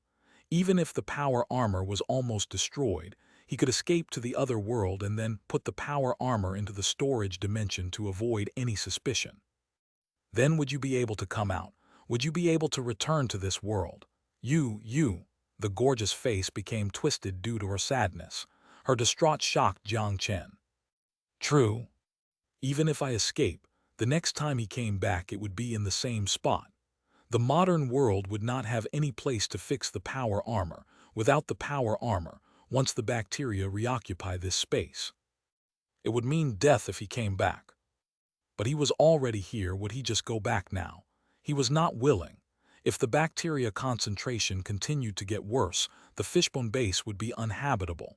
If they left, that means months of effort would go down the drain.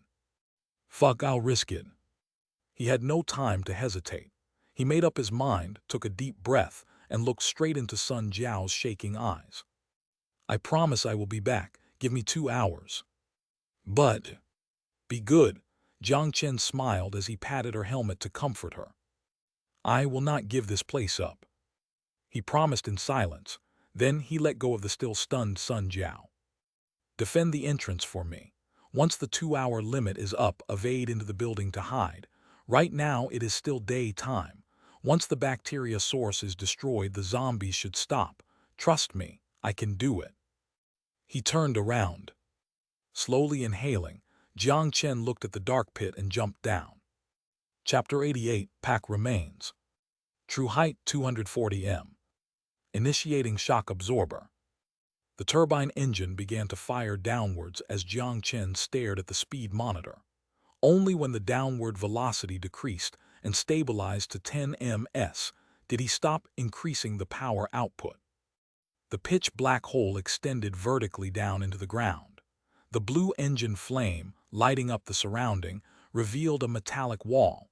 It seemed like this was the entrance to a secret facility, but the door showed something had already stricken through.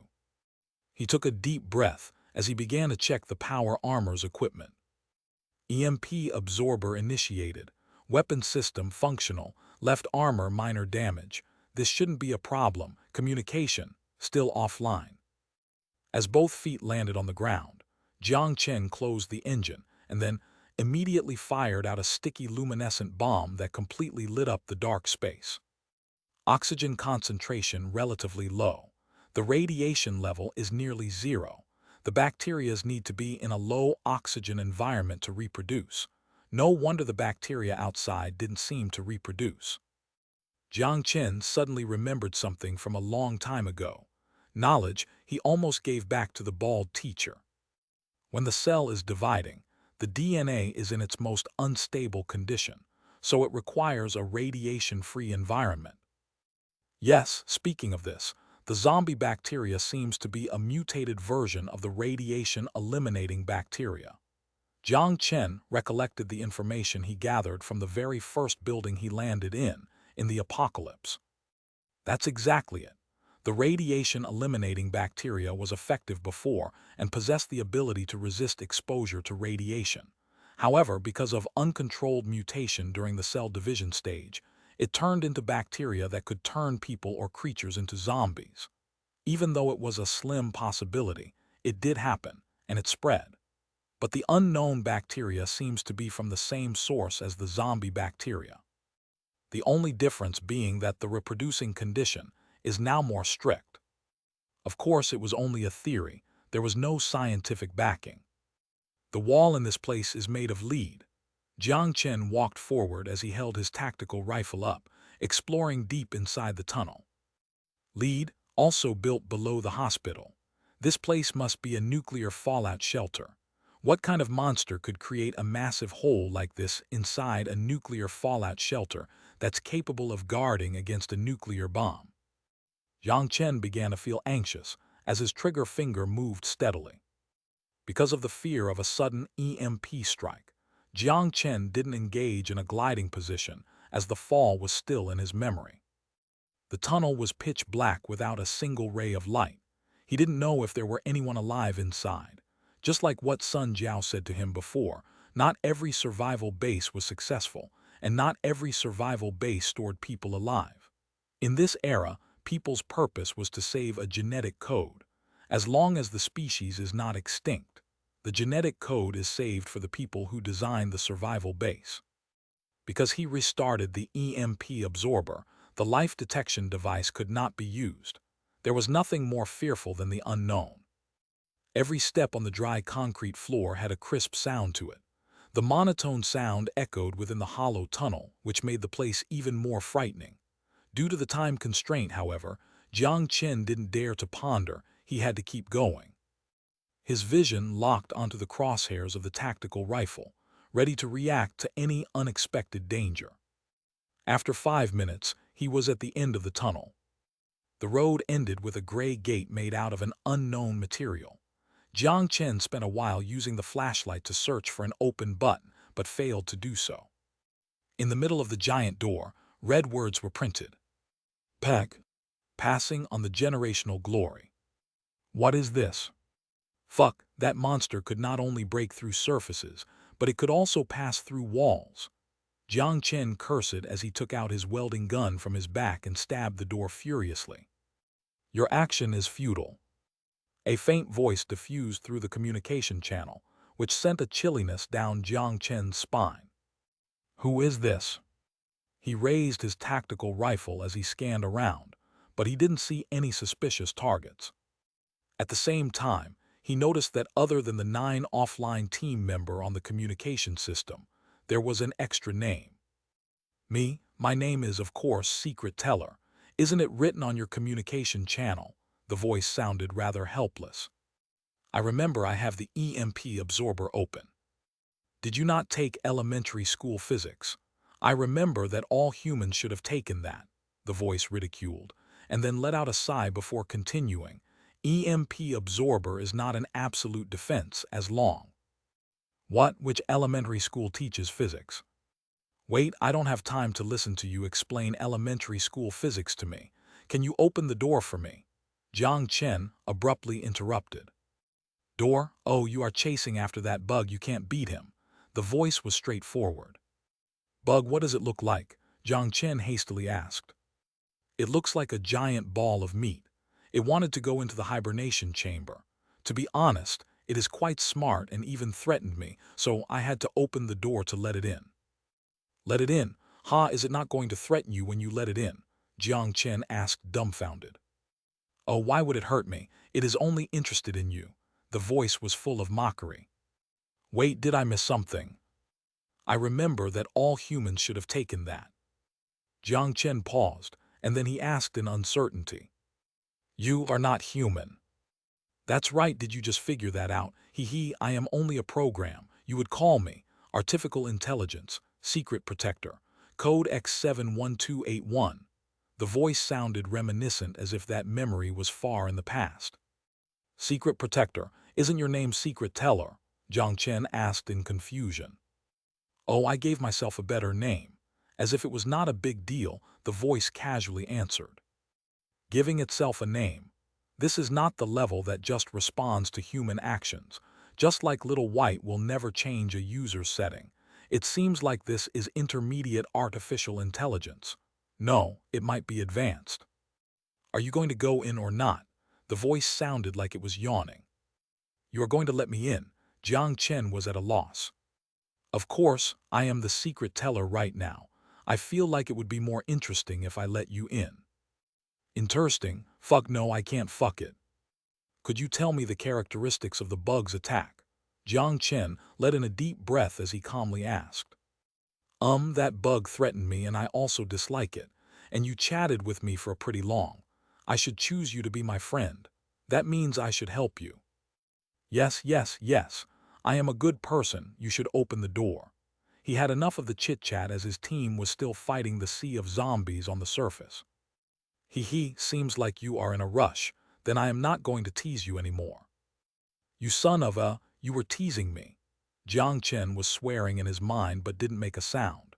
The communication channel was forced open right now. He was afraid he would anger the psychotic artificial intelligence. The gate slowly raised as Jiang Chen forced a smile at the multiple gates. 127. Even if the welding gun could cut through this, he didn't have time to cut through 7 doors. I am going to remind you now that you will never beat that thing. Or should I say, any of the metal things have no chance of winning, the voice reminded him again. The EMP that the EMP absorber can't even block, Jiang Chen asked, unable to understand. Heh EMP, have you heard of Klein particles? The voice was filled with mockery. No, he didn't need to be angry at a program. Thus, Jiang Chen answered right away. He put blocking aside. Even if it missed, this metal thing would become a metal coffin. If you walk 10 more meters, it will detect your presence. In that case, can I ask you a question? Jiang Chen stopped as he just passed through the door. Oh, go ahead, I am the secret teller. The voice emphasized its presence again. Map, could you send it to me? No problem, the bug is right here. Also another question, you are male or female? The voice went silent and then erupted into a sharp laughter. Me, I am a program. In human words it should be, I can be male or I can be female. Ha ha ha, this is too funny, are you from the ancient times? Jiang Chen didn't respond to his laughter. He moved his mouth and looked the map once again before he disarmed the power armor. Are you crazy? If you leave the armor, a single spit from it will kill you. The voice was at a loss. Jiang Chen ignored the machine with too many words as he separated himself from the power armor. Then, he quickly took out the protective suit from the storage behind the power armor and put it on. The oxygen level was low inside, but the fortunate thing was that there was an oxygen tank attached to the protective suit. After leaving the power armor, the annoying voice naturally disappeared. Since the power armor was useless anyways, it would be better to leave it here. As to spit, it'll be easier to dodge than the particle ray. Though just in case, he also threw any electronic device, like an EP, into the storage dimension. Jiang Chen inputted the password as he took a cylinder the size of a Coke can from the waist of the power armor. It was the backup fuel rod. These high-energy fuel rods were refined from 1,000 crystals. The explosive power and energy supply were tremendous. Let Daddy blow you into pieces. Fire flashed out of Jiang Chen's eyes. What if I don't have power armor? I don't believe the fuel rod that could blow up half a street can't kill you. He attached the fuel rod to his waist and wielded his PK-2000 before quickly moving towards the target's location. He crossed the wide open gate. The hall looked rather listless as sticky watermarks seemed to be the trail left by the bug. He didn't stop as he followed the map in his memory and flashed to the hallway on the side. The gray wall had cold lamp lights installed. He carefully carried the rifle and locked his eyes on the door at the end of the hallway. Ignite the energy rod, and then immediately hide in the modern world. The password activation system needs 3 seconds. He only needs to last 3 minutes. But the feeling of the metal in hand didn't give him any more assurance. He didn't even know what he would be facing. Zizizi, you are crazy. You are an interesting human. Shouldn't you be afraid right now? Yes, you must be afraid. Can you tell me how the afraid you are not running away? The abrupt voice suddenly echoed throughout the hallway as the speaker installed on the ceiling transmitted a deafening static noise, temporarily breaking up the annoying voice. Shut up, you're talking too much. Jiang Chen carried the rifle as he ran forward. Talking too much? That's interesting. No, tell me, what logic is forcing you to suicide? I think I already told you, you can't beat that thing. The voice spoke rapidly as it sounded quite peculiar in the empty hallway. I am telling you to shut up. Oh, okay, but I will still help you. Although by logic I should be angry, but perhaps you have the answer to my unsolved problem on you.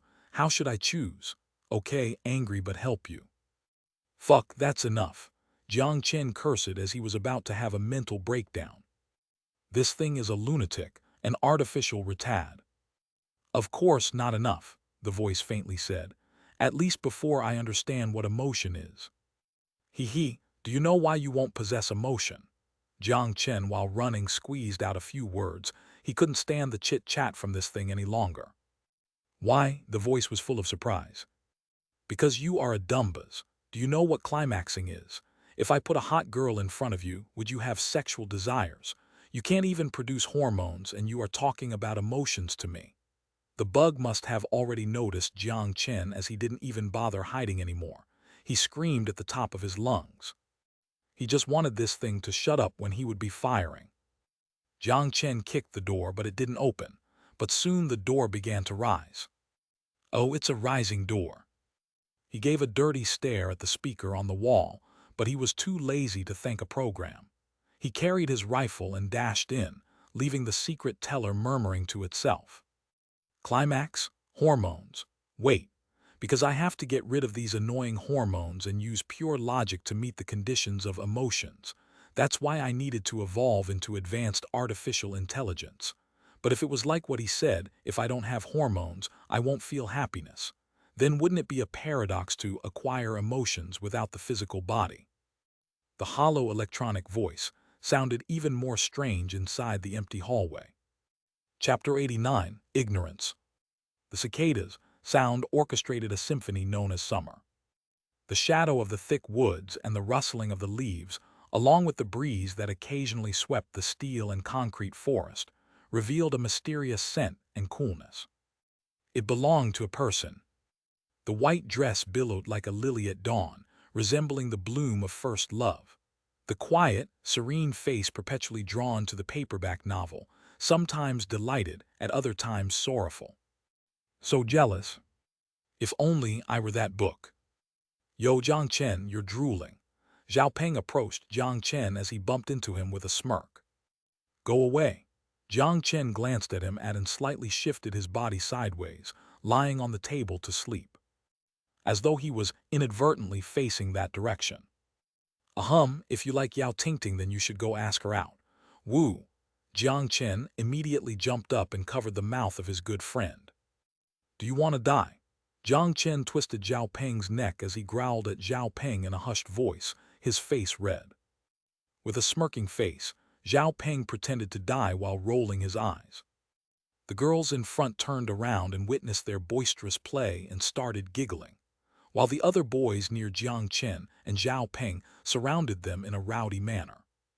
As though drawn by the commotion, the goddess stared in their direction and gave a look of mild confusion. Jiang Chen felt his heart almost stopped. His ear began to heat up. Oh no, his skin was scorching. Yao Tingting probably thought that her classmates were too rowdy, so she closed her book and left the classroom quietly. Ah fuck, you used your teeth. Jiang Chen painfully jerked away from Zhao Peng. You fucking almost choked me to death. Zhao Peng was breathing heavily while clutching his chest and gave Jiang Chen his nastiest look. When the boys saw that the commotion had died down, they all left chuckling. The two girls in front started talking about the TV show last night, and the classroom regained its former peace, except for the window blinds which fluttered in the breeze. The ordinary day felt fulfilling. It felt like everything gave off a sense of nostalgia. 11 June 2171, Summer. High school's first summer break was almost here, and it wouldn't be long before the exams started. Today I watched her secretly again. I thought I already made up my mind to suppress my feeling for her in the bottom of my heart. No, that's not right, or maybe just like what Zhao Peng had said, I should probably ask her out. No, that's impossible. She is so beautiful, so smart. There must be plenty of people who like her. If I asked her out and she rejected me, we couldn't even be friends anymore. Maybe we're not even friends. Jiang Chen slammed the journal on the bed behind him as he laid his head down on the table and covered his head. If I leave this diary behind, my embarrassment will go down in history in the future. It will kill me. No, fuck. I'm a man, so why am I so conflicted? If I like her, I can RPE her. What does asking her out even do? If I can't get her, I'll force her. If that doesn't work, I'll just drug her. If we break up, then send her nuts. If I can't even bear the consequence of going to jail, how do I even have the audacity to say I like her? There's no use of being conflicted. Something weird might have gotten into him. Still feeling conflicted, he stared at the cloud on his table mindlessly as his thoughts wandered off. It was after a good while, before he recollected his thoughts from the unnatural state. Is this how adolescent trouble feels like? After thinking for a moment, Jiang Chen let out a sigh while he savagely combed his messy hair. I thought I have a short hair. Jiang Chen was baffled, his hand momentarily stopping. This is an illusion, right? Who would get an ugly haircut like this? When did I start writing this diary again? What's the point of this thing, saving it so I would be embarrassed in the future? Jiang Chen scanned the electronic clock beside him, sighing. It's 8 already. Fine, I'll stop thinking about her and we'll loosen up with a show. He thought about it as he stood up. He stretched his sore limbs and walked to the living room. Because he went a school away from his hometown, his parents were not with him. When did this happen again? The beginning of senior high, right? The vivid memory suddenly resurfaced in his head as it filled the slightly odd memory gaps. He headed to the kitchen, opened the refrigerator's door and took a bottle of Coke before walking into the living room. He slumped down on the cushy sofa, grabbed a glass, and poured one for himself. He then pressed the TV remote in a leisurely manner. The flashing lights and shadows reflected on the light blue screen. Just like a window, behind it were scenes after scenes of drama. The TV show started airing. Gee, I won't let you go easily until I'm done teasing you. The girl switched the way her legs were crossed. The white color made Klein's heart throb uncontrollably. One graceful hand lazily propped up her stunning face as she laid back serenely against the throne. The position exactly resembled a wicked but beautiful and mysterious noble. Do you want to know what's happening to your right now? Klein felt a mischievous smile formed on the fuzzy but gorgeous face. His throat moved while he tried to make his vision clearer, but it was futile. There was a terrible feeling as if he was like a piece of meat on a chopping board. Then look underneath you. Klein consciously shifted his gaze downwards. He saw that both of his feet were submerged in shallow water with floating petals. The fragrance is coming from below my feet, he wondered dazedly. Through the reflection from the pool, he vaguely saw his current form. He seemed to be tied to a cross, his lips tied with thin chains. Surprisingly, however, was that his limbs did not feel sore at all. Don't you think this is beautiful? Dust Kingdom appeared to be a popular TV show. The girls sitting in front of him were talking about this drama. Jiang Chen's thoughts wandered as he stared blankly at the screen. A punk-style drama based on a novel that told the story of the ancient times. Surprisingly, these types of show were remarkably popular. Under the augmented reality effect, it felt as though he was at the scene itself. In retrospect, the scenes were rather intense. Was it really okay to be broadcasted on public TV? For some reason, Jiang Chen did not appear to be interested at all. He merely zoned out mindlessly, and he even had the urge to yawn. This Klein guy should be bitten by the vampire next. He probably wouldn't die because, wait, why does the plot look so familiar? Shameless plagiarist. Jiang Chen cursed in his mind as he gulped down a sip of Coke. His eyebrows began to frown. Do I like to drink Coke? He subconsciously grabbed a bottle from the fridge just like before. As soon as the words left his mouth, he realized the question was dumb. The plot continued on the screen. Of course, Klein didn't die. The vampire only sucked some blood from his body. Klein was taken away by the vampire's maid, and the drama then began to show the post-credits. That's right, if the main character died, how would the story continue? Jiang Chen turned the TV off and glanced at the clock. It's this late already. Time to hit the sack, he thought as he walked to the bedroom. With the journal on his bed, he hesitated for a moment before sighing. I should just rip this out. If other people see this embarrassing journal, I would be better off dead.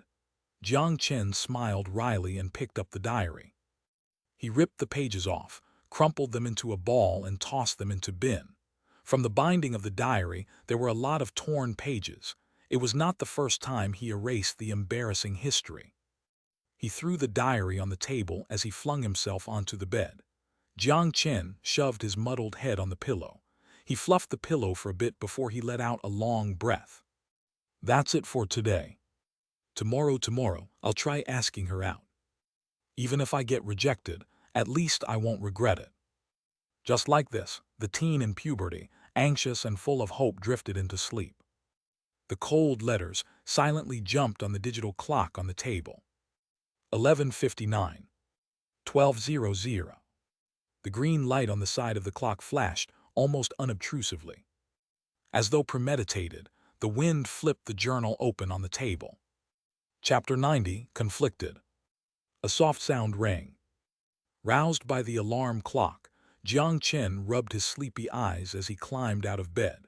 He slept on his stomach and didn't change clothes last night, making his body felt a bit uncomfortable.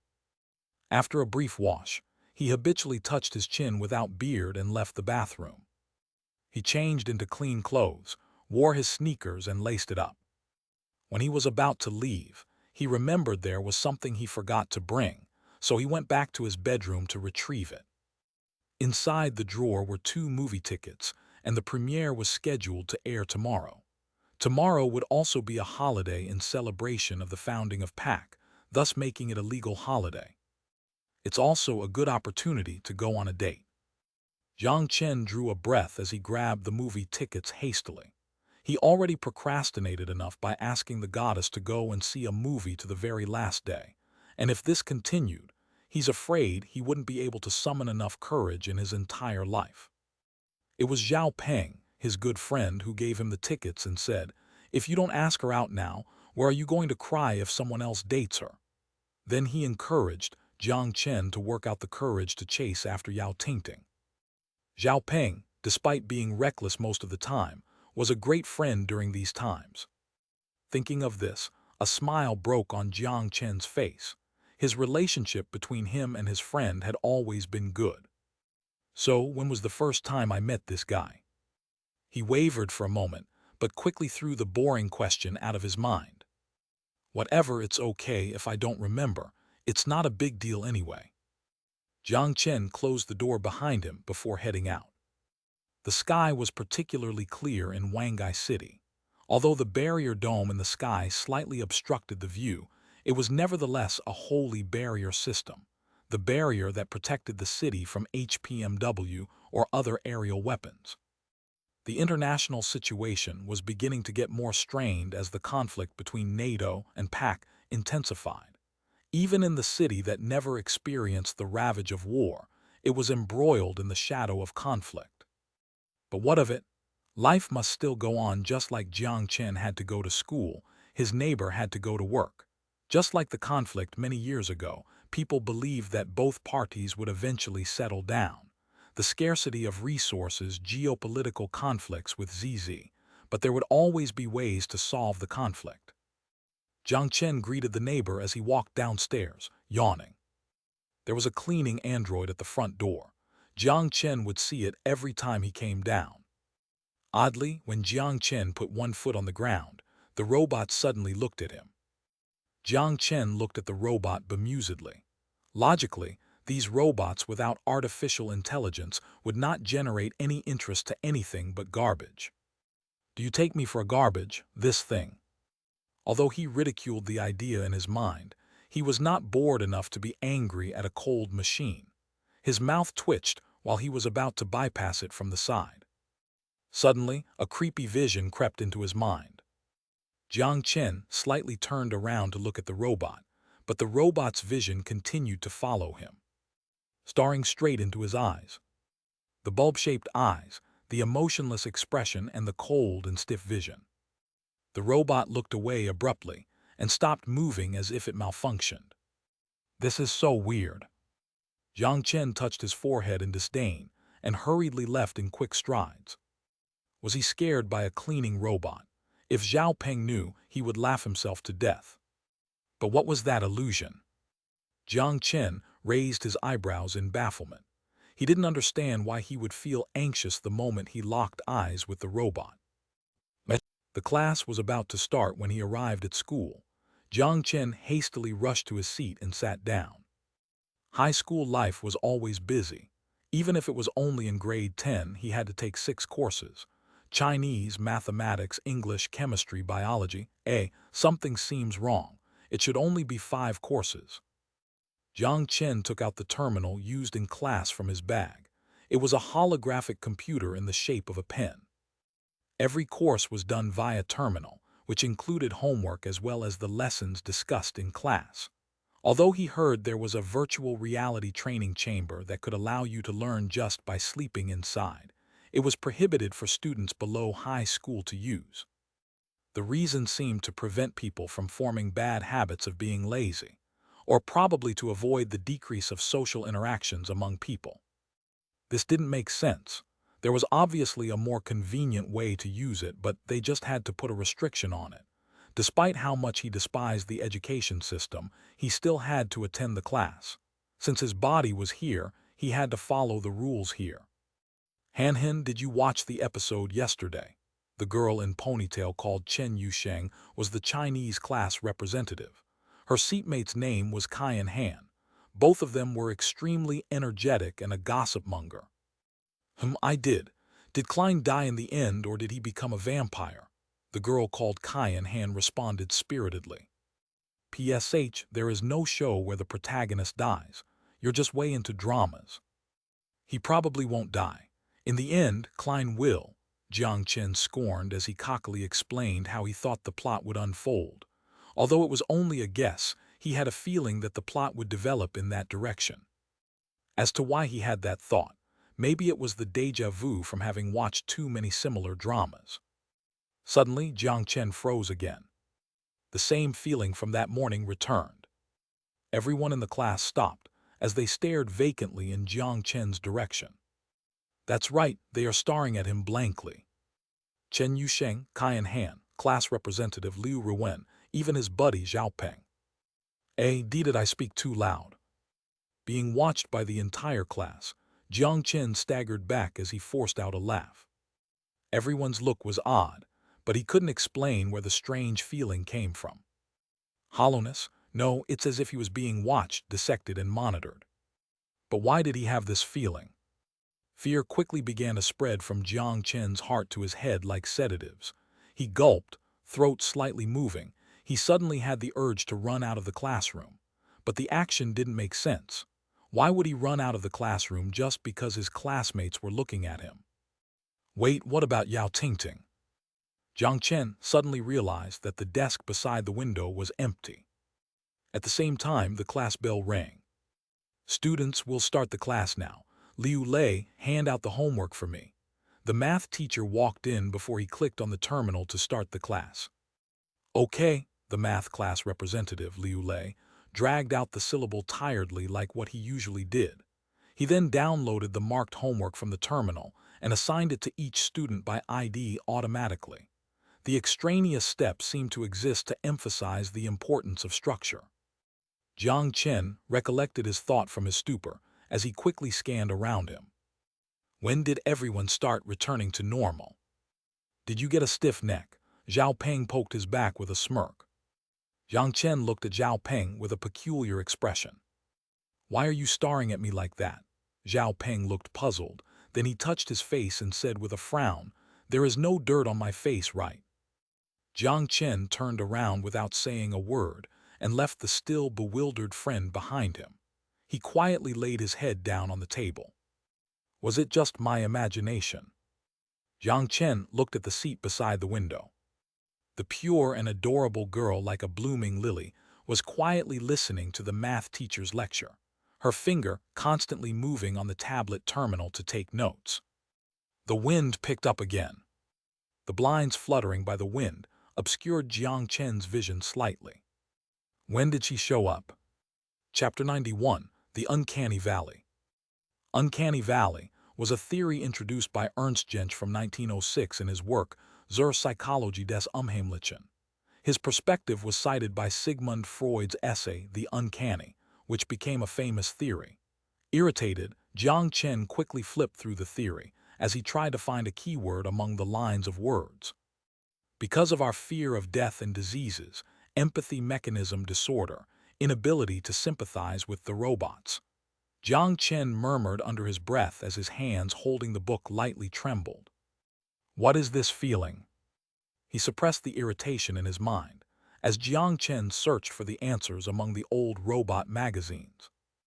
Wangai 6 Senior High School had a massive library, as countless numbers of books were arranged in the grand hall on the first floor, even though not a lot of students visited the floor where they stored the books.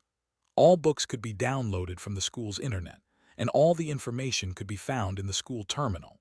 Rather than a physical copy of information, the books were more of a display. The only city where libraries would store academic journals in print, those that were considered to be information rather than a mere display. The world was advancing, and as a result, print reading had already begun to become extinct from people's life. Occasionally, there would be people who were fond of printed books like Yao Tingting, but they were rarer than endangered animals. Just like the goddess in Jiang Chen's heart, Yao Tingting. To commemorate the past era, however, libraries still tend to store some of the older journals and magazines. At the same time, Jiang Chen always felt that print would bring him more insight. Despite asking the artificial intelligence, the school wizard, the talkative entity would be unable to provide enlightenment that could give him a sudden gush of comprehension. Instead, it would just consistently lead him to mental problems like stress and fatigue. Or perhaps deception. Regardless how much he searched, he couldn't find the answer he wanted. It felt like the truth was concealed as the smart search wizard surprisingly malfunctioned after listening to his description. All search results led problems to a more complicated direction. So when class ended, he came to the library full of books. There was no one here to mislead him. An instinct told him that the answers he's searching for could be found from one of these shelves. He wanted to know where the strange feeling was coming from. He took the book Robot Novel 21st Volume The Dissension Between Human and Robot from the shelves with rosewood scent. Based on the publication date of 2021, it was an old history book. Of course, the printing was new. The higher the human-shaped android or robot resembled a human, the better the impression human would have. The positive impression would considerably increase until it reaches a critical point, in which the more it resembled a human, the more frightening it would become until it reached the bottom of the valley. Perhaps a negligible move would appear stiff and scary, so this is how it is. In the case of the cleaning robot that I met this morning, through eye contact, it triggered the uncanny valley effect. Jiang Chen frowned as he continued to think. The feeling of being oppressed became stronger, and it felt like cotton was stuck in his throat.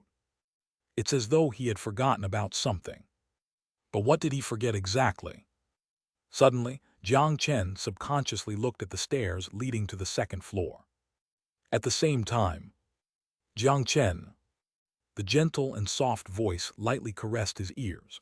When he turned around in surprise, he saw Yao Tingting standing on the other side of the shelves. Right, I still need to invite her to the movies. Damn it, why am I feeling bothered with these boring thoughts and almost forgot the important thing? Jiang Chen cursed in his mind. With a crimson face, he stared at the princess-like girl but couldn't utter a single word. Yao Tingting stood there serenely, as if she was waiting for something. Jiang Chen was unable to say a word, his mouth was left half open, but the words, "Do you have time tomorrow?" was stuck in his throat. Her beautiful face suddenly blossomed in a smile, the phoenix-like eyes that could cause anyone's heart to miss a beat. "Do you want to come over to my place?" Jiang Chen was stunned. "She's inviting me to her place, but why?" Yao Tingting didn't give him time to think as she had already turned around. Jiang Chen pondered for a moment before he bit his lips and worked out the courage to follow her. The magazine, however, was left on the table. Seeing the two left, the librarian, who was manning the front desk without any expression, quietly walked to where Jiang Chen had been sitting. She stared at the old magazine for a while, then she picked it up quietly. However, she didn't put it back on the shelf. Instead, she ripped it in half and threw it in the garbage. "Wait, are you inviting me to your place?" Jiang Chen rushed out of the library and walked behind Yao Tingting. He vacillated before asking the question. Yao Tingting stopped abruptly, white dress fluttering gently in the breeze. Under the radiance of the dusk, the lily bloomed. The picture was so serene. Jiang Chen was drawn to that scene. The goddess, who was always in his mind, was nibbling her lower lips. She had a shy smile as she tried to look away, and her mouth was ajar. "Because I want to get to know you." "Know me?" Was that a confession? Jiang Chen immediately turned red. His lips opened and closed stiffly but failed to utter a word. His heart pounded, as if it was about to jump out of his chest. "She likes me too." His brain was currently filled with confounding happiness, and he lost any ability to think. He only has his sight on the goddess who always occupied his dreams. Yao Tingting smiled as she walked to the direction of the gate. Jiang Chen gulped as he rigidly followed her. At that moment, however, his eyes inadvertently caught a strange sight. The peculiar sense of urgency crept into his mind. Hollow eyes were watching him. There is a cleaning robot here too. That made sense since those things should be everywhere. Jiang Chen mulled it over, then threw the unnatural feelings away into the back of his mind. The robot seemed to have lost interest in him, as it was already staring in another direction. The door opened. Yao Tingting led Jiang Chen to her rented apartment. It was a simple one-living-room, one-bedroom structure, as it was easy to rent this type of apartment around the school. It was also not expensive. It looked like Yao Tingting was just like him. Both of them were from Wangai City. The middle of the room smelled of faint jasmine.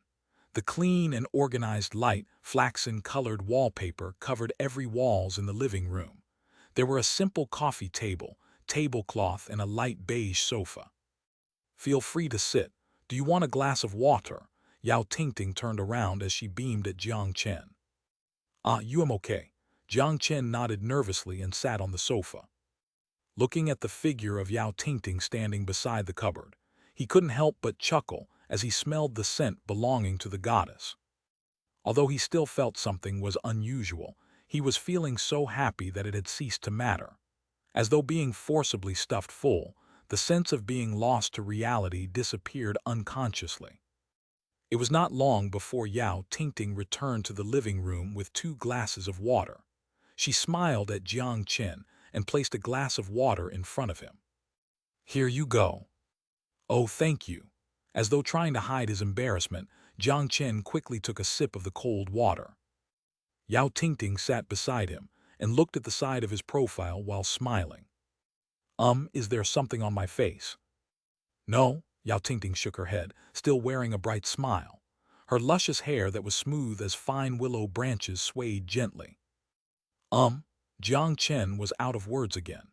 He averted his gaze at the glass as he stared blankly at his reflection of the water. "I want to get to know you. Can you talk to me?"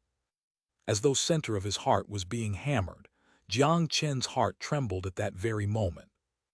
Why do you want to learn about me?" Jiang Chen's throat moved as he scrambled to find words. The answer came out frank. "Because I like you." Yao Tingting gazed into Jiang Chen's eyes with the same bright smile. An uncomfortable feeling bloomed, a feeling that something was not right. The confusion, however, was suddenly replaced by extreme euphoria.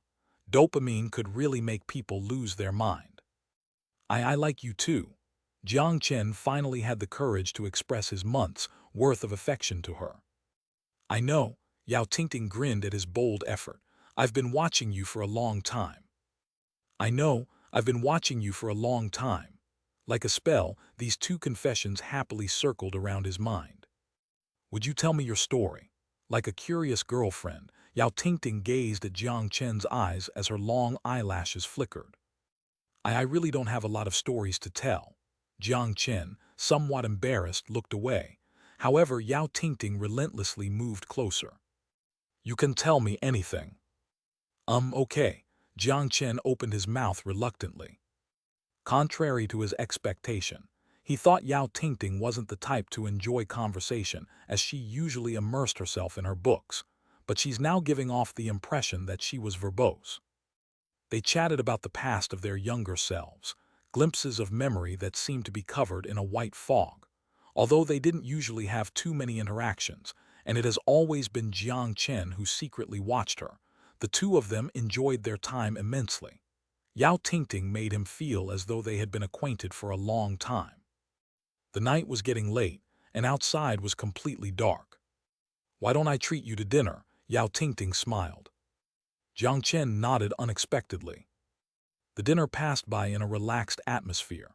Fried eggs with tomatoes, pork stir-fry with green peppers, seaweed and egg soup. These were all homemade dishes. Yao Tingting was the type who was great at housekeeping, which came as a surprise to him. The very idea made his heart throb a little faster. At his age, falling in love meant eternity. The food was exquisite. He secretly observed Yao Tingting sitting across the table, her tiny mouth chewed delicately. She seemed to love tomatoes. Does she like to eat sour food and green pepper? But why is she only eating these two things? Jiang Chen observed carefully, and he secretly memorized the flavors she liked. She said that she likes me so, she's now my girlfriend, but it was not official yet. Is she waiting for me to bring it up? When he thought about this, he gulped and looked away awkwardly. The holographic screen was playing the popular intro of Dust Kingdom. The clock struck 8. Does it taste good? Yao Tingting smiled at Jiang Chen. Oh, yes. Jiang Chen laughed nervously as he focused on his rice to hide his embarrassed expression. I heard there are ghosts in the school library. Have you seen them? Ghost, that's not true, that's not real science. Jiang Chen had peculiar expression. Are you pleased? However, the unbecoming subsequent sentence diverged from the topic of conversation. Pleased? Jiang Chen seemed lost, but then suddenly, as if he had just realized something, he looked away and shyly scratched his slightly red ear. He stiffly nodded, of course. For a teenager in puberty, there was nothing more joyful than being invited to the house of the girl of his dreams. Don't eat so fast. Here, drink some water. Yao Tingting smilingly handed over the glass. It was the same glass that Jiang Chen had used. Chem. With a blushing face, he took the glass as he tried to mask the awkward silence by drinking the water. Didn't you say there's soup? Why is it water?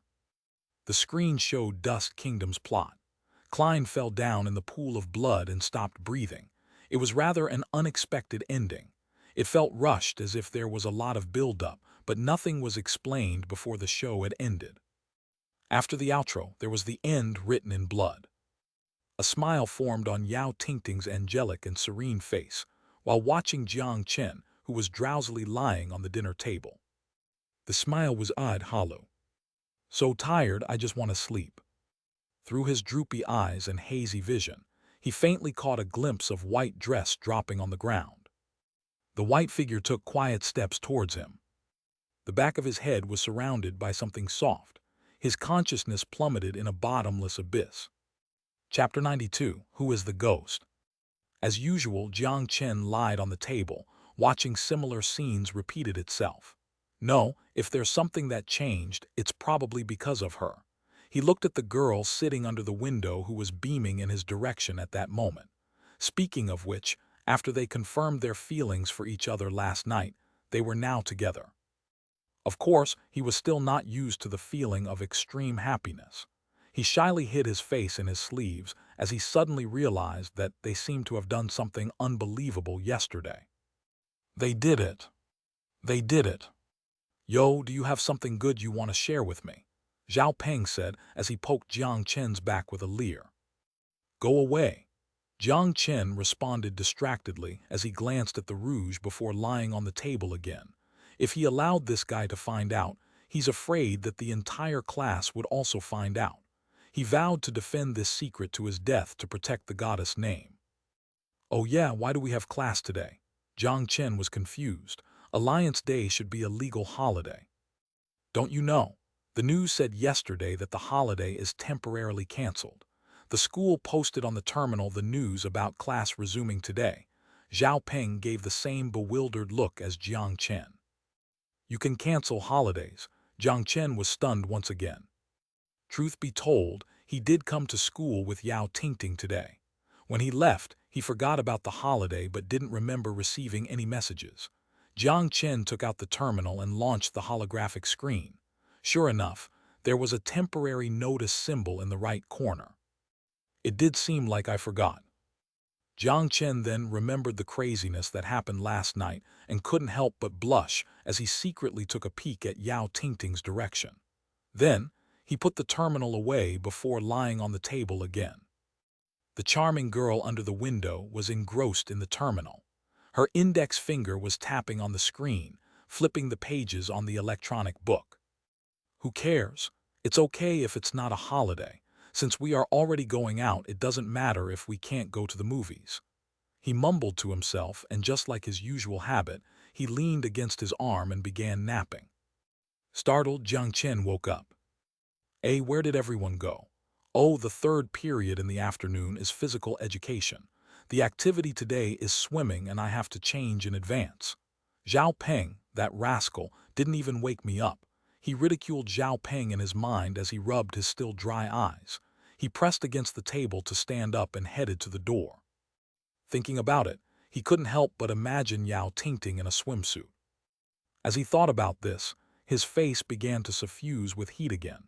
He forced out a laugh as he touched his nose and shook his head to rid himself of the unhealthy vision.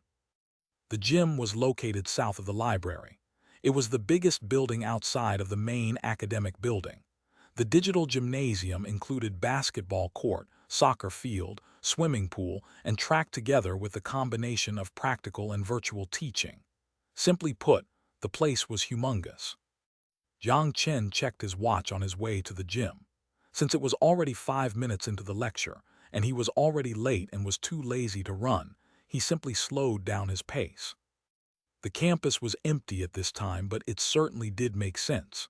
After all, class was still ongoing, and that made him the odd one for wandering outside the classroom at this time. When he passed by the library, he suddenly halted. Why did Yao Tingting mention that there was a ghost in the library? For some reason, Jiang Chen didn't feel scared. He had the urge to go ahead and explore instead. He gulped as he subconsciously moved one step to that direction. Forget it, maybe I'll come back after school, Jiang Chen thought in his mind, troubled. Just as he was about to retract his step, all of a sudden, a deafening shout thundered in his ears and made him jump up. What are you doing? Fuck, I am only late. Just as when Jiang Chen was about to open his mouth to explain, the cleaning robot, who was sweeping the ground quietly, suddenly accelerated and collided into the guard. Fuck! The guard fell down because of the collision with the robot, and he scrambled to get up.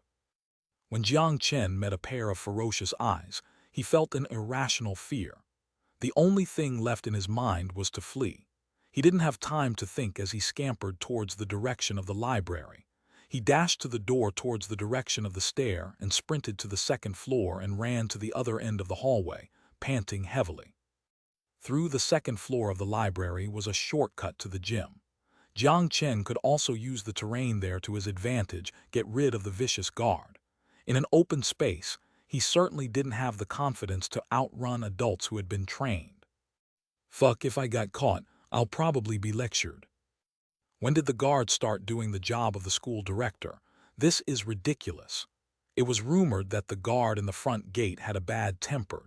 Even though Jiang Chen had a faint feeling that even if he did anger him, he wouldn't beat him up, he was irrationally frightened nonetheless. Thus, he didn't think before running away. Woo, whatever, it's better not to be caught or else I would have to go to the office and explain. Jiang Chen was about to go down from the other end of the library when he found an opened activity room. The door wasn't locked. Normally, these barely used activity rooms would be locked. Only when the directors came to audit would the school create some odd temporary clubs to deal with the inspection. However, the door of this activity room was actually open. Jiang Chen stood in front of the door and for some reason felt a strong déjà vu. I haven't been here before, but this place feels important, and I think I have seen this place somewhere else. The sudden deafening roar of the guard echoed down the hallway and almost scared him to death. Fuck, don't shout in the library. There was not enough time as Jiang Chen hid into the activity room, closed the door and locked it up. He leaned his body against the wall as held his breath, while listening quietly to the movements outside the door. The footsteps did not come, surrounded by frightening silence as though the roar had never happened in the first place. In the silence, Jiang Chen heard his own rapid heartbeat. He let out a breath slowly as he moved away unhurriedly from the door and took out the terminal from his pocket. It's already this time. Looking at the distinct number in the holographic screen, Jiang Chen gave a wry smile. Physics class was about to end. There was still no noise from outside the door, but Jiang Chen couldn't muster enough courage to step outside. After debating for a while, he left the door reluctantly. He was still a little scared.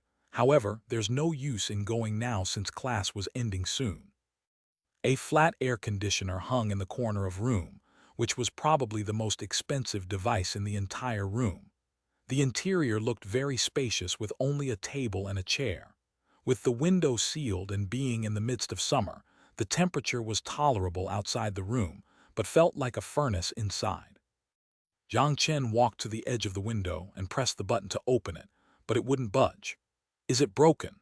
Jiang Chen raised his eyebrows as he surveyed the thick layer of dust on the window sill.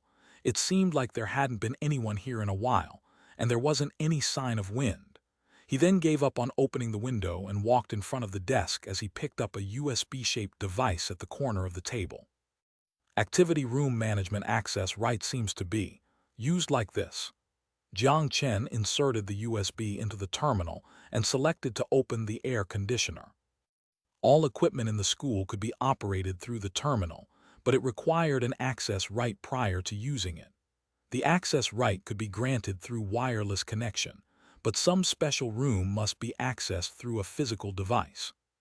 For example, the electronic key at the corner of the table, when connected to the terminal, the user's ID would be registered on the whitelist, and then the user would be able to turn on the air conditioner through the terminal.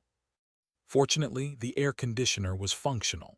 A gust of cool air blasted through as Jiang Chen let out a pleasant sigh. I'll wait until the class is over before leaving. That guard would probably be gone by then. The only thing that bothered him was that he remembered that the guard should have access to all rooms. Maybe he was too lazy to look for me by searching every room, which Dumbas would be that bored. Since he already decided to skip class, there was nothing to do outside, so he pulled out the chair under the table and sat on top as enjoyed the refreshing cold air. It's too hot outside. I really don't want to go out. Jiang Chen, who was bored out of his mind sitting on the bench, suddenly realized something was off. He abruptly stood up and patted his behind. No dust. Jiang Chen was stupefied, then he touched the table. There was also no dust. This doesn't make sense. Has anyone been here lately? When he thought about it, he had a strange desire to explore since he had nothing better to do.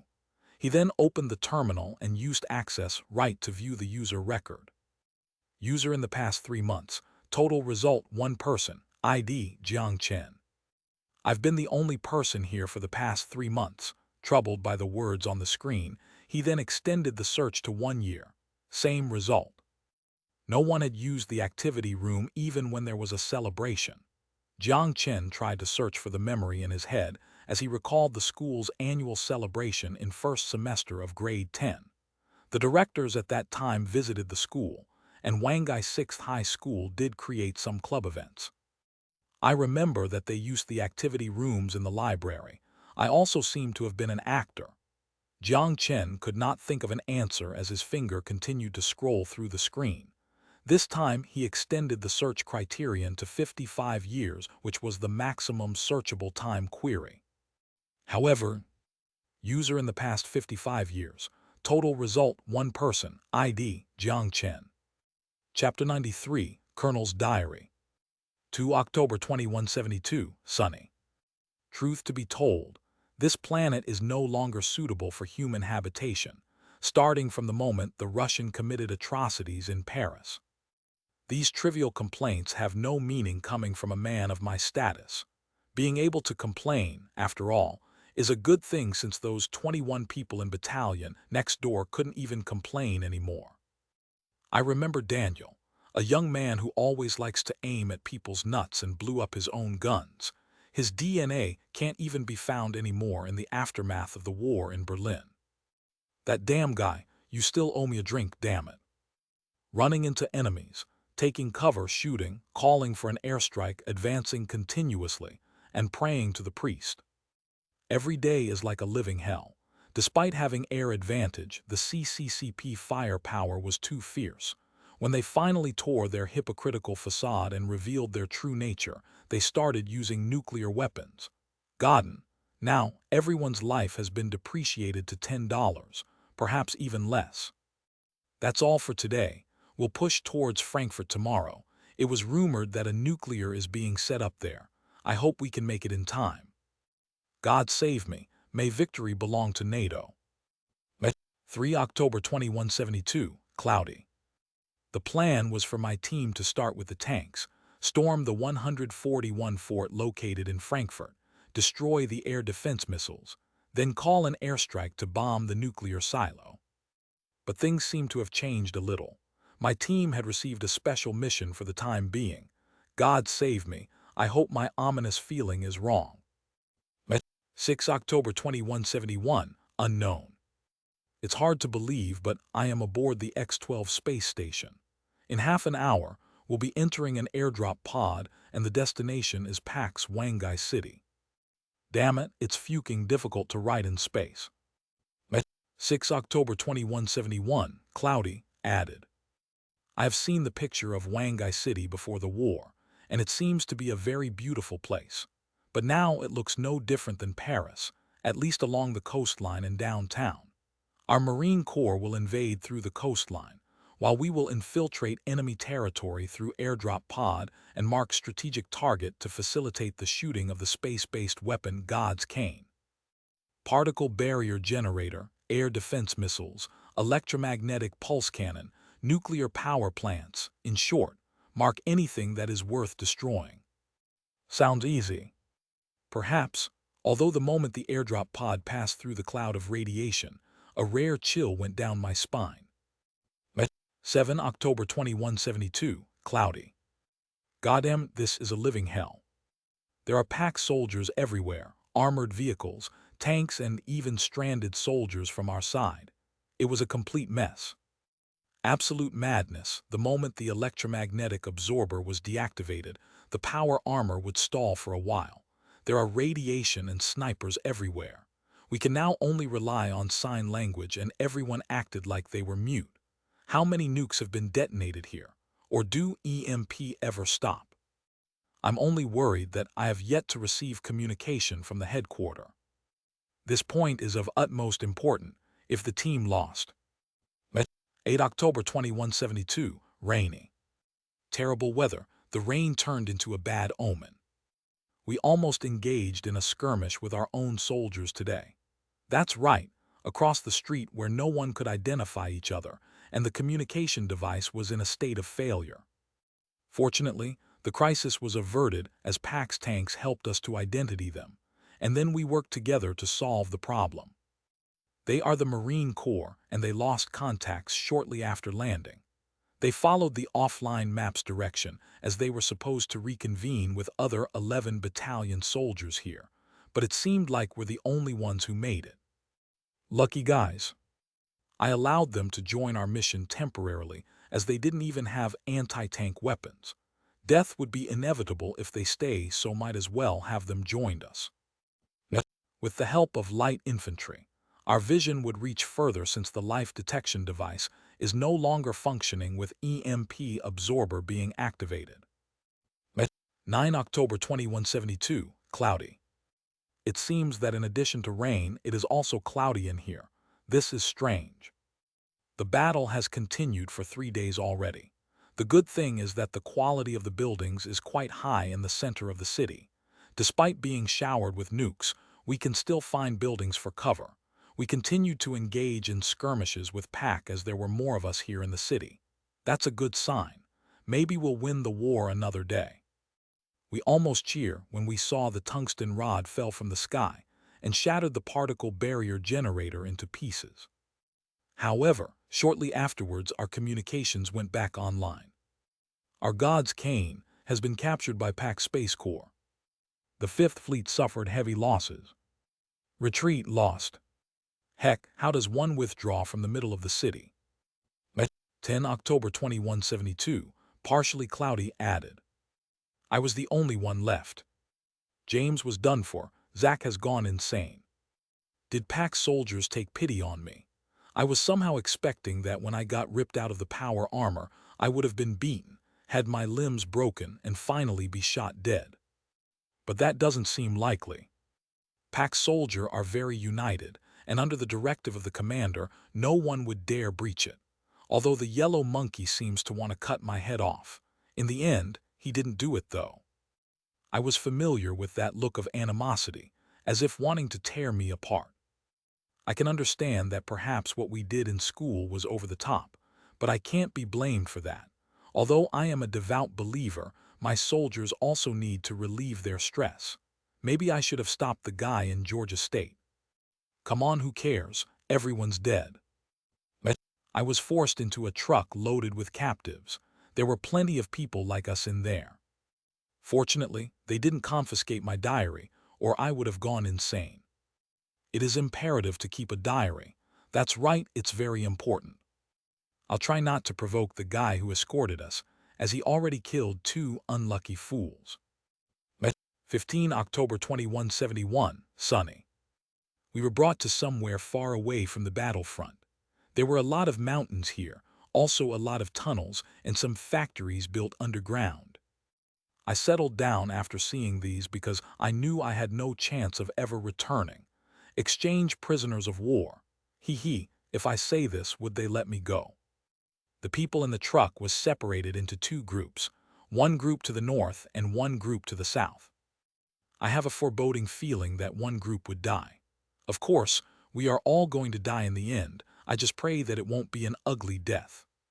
After coming to the underground base, our faces were soon branded with barcodes, and we got our own bed. This place is a bit like a concentration camp. Thank God, my diary is not confiscated. 17 November 2172, unknown. I don't know what the weather on the surface is because we haven't seen the sun in a long time. Are they still fighting out there? Or has the war stopped?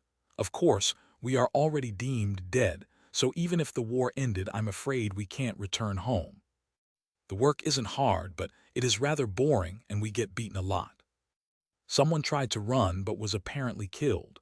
We are incarcerated along with the federal death row prisoners.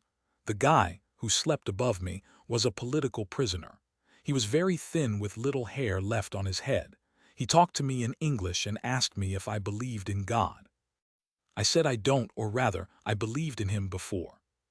He didn't mind as he continued to chat about other things. To be honest, I was quite disgusted with any topics related to political point of view. But he seemed to become increasingly more frustrated. Thank God he got shot not long after.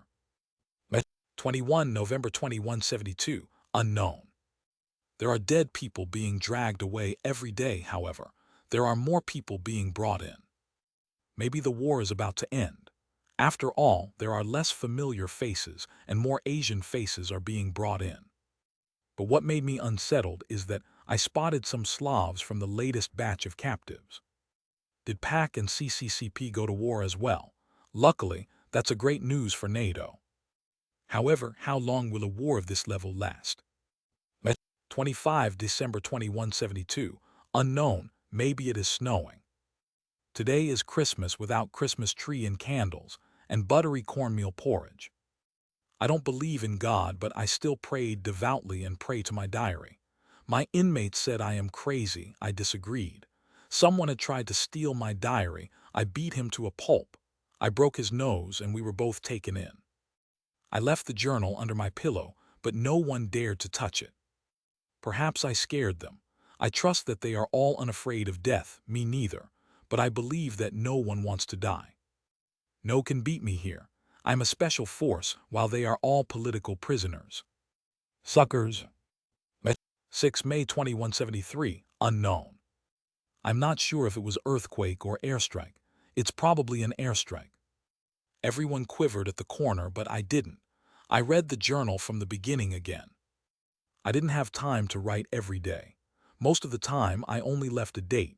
It was hard to find a pen, so if there was nothing special, I choose to leave it blank. The barrage lasted for a long time, but it stopped eventually. Someone mentioned relocating and I smiled. Where to? 14 June 2173, cloudy. The day of relocation came. Unfortunately, I wasn't welcomed by the sun. It was snowing outside, and the sky was covered with radiation dust. Is this what they called nuclear winter? Being able to see snow in summer was quite an experience.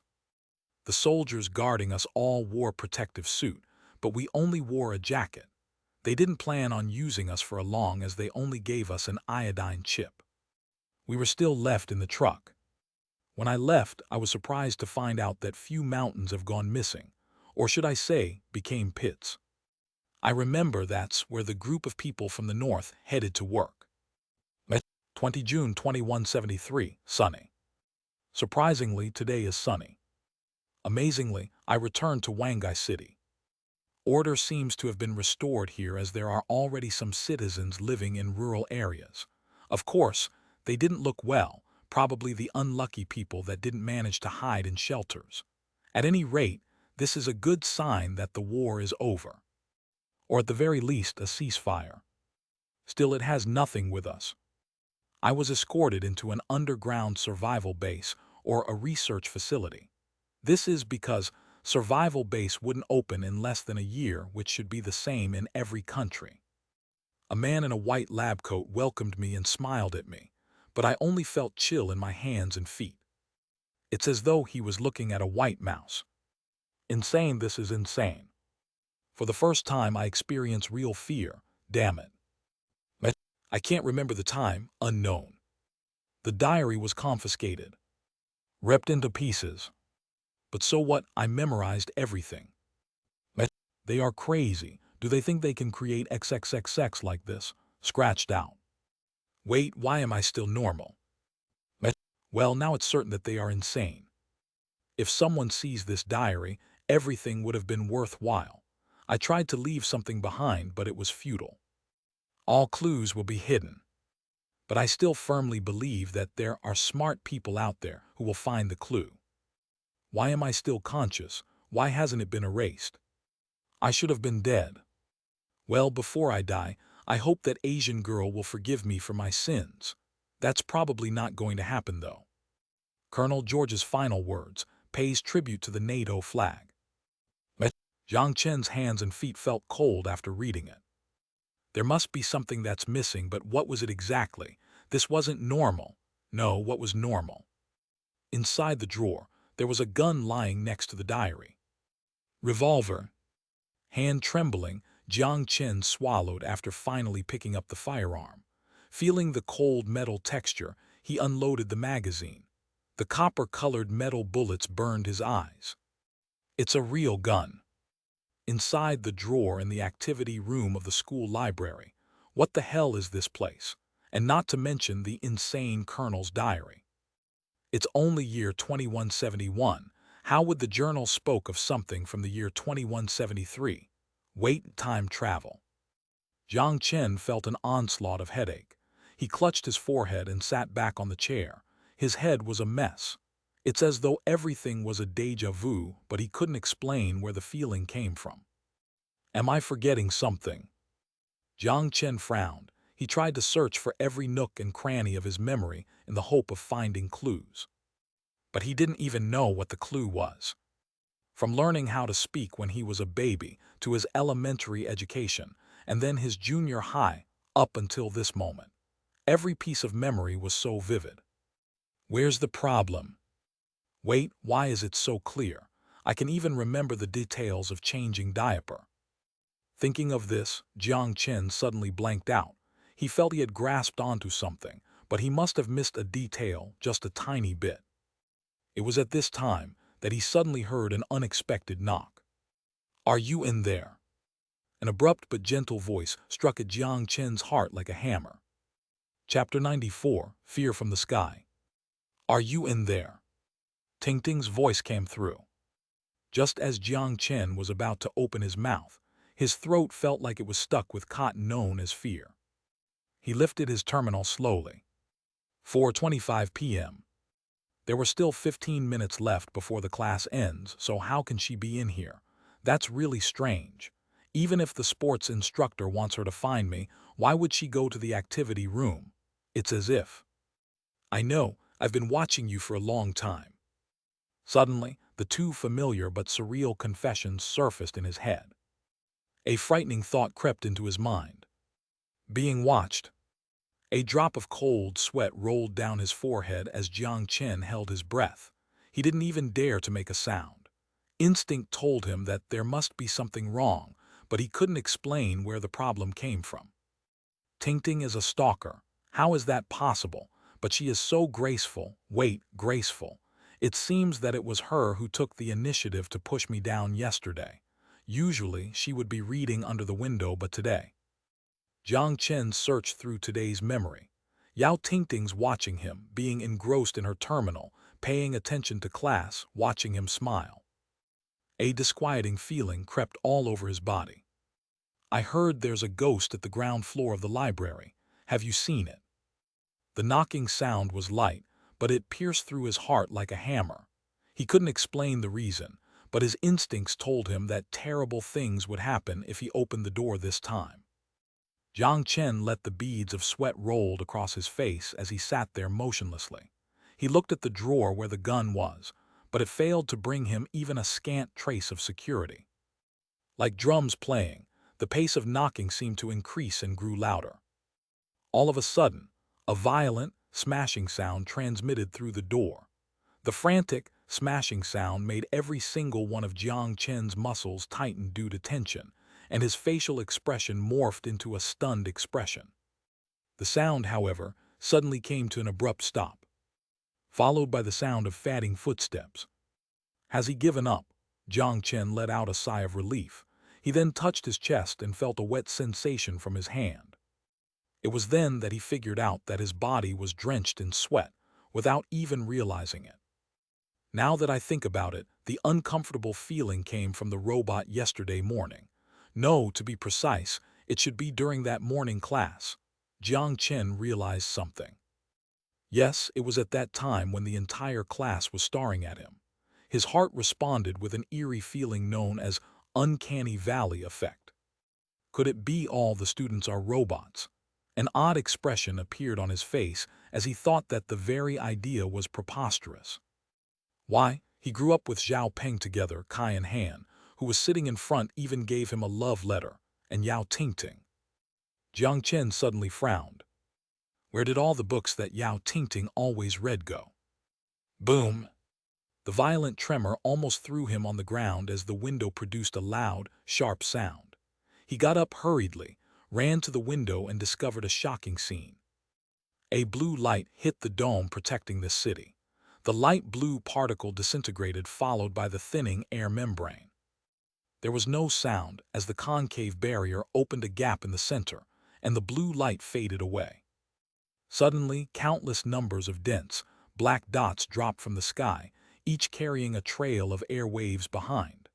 Those were NATO's airdrop soldiers, as well as the bombs used to disguise them. It was, however, at this moment that the ground fired a series of orange flare missiles to the ground. It was the anti-aircraft missiles stationed in the city. A loud rumble fell from the sky, and a series of explosions filled the sky with bright sparks. The deafening air defense alarm broke the city sky, accompanied by the cry and scream from the distant street, which woke Jiang Chen up from his stupor. Not even a single warning. It's a fucking war. This can't be happening. He looked at the sky, terrified. Jiang Chen retreated from the window and rushed outside the door. The news already announced that, when the air defense alarm got triggered, everyone should immediately go to the nearest defense shelter, and the sanctuary would be forcefully closed once it reached the right time and go into a dormant mode. Jiang Chen didn't have time to get confused as his priority was to stay alive.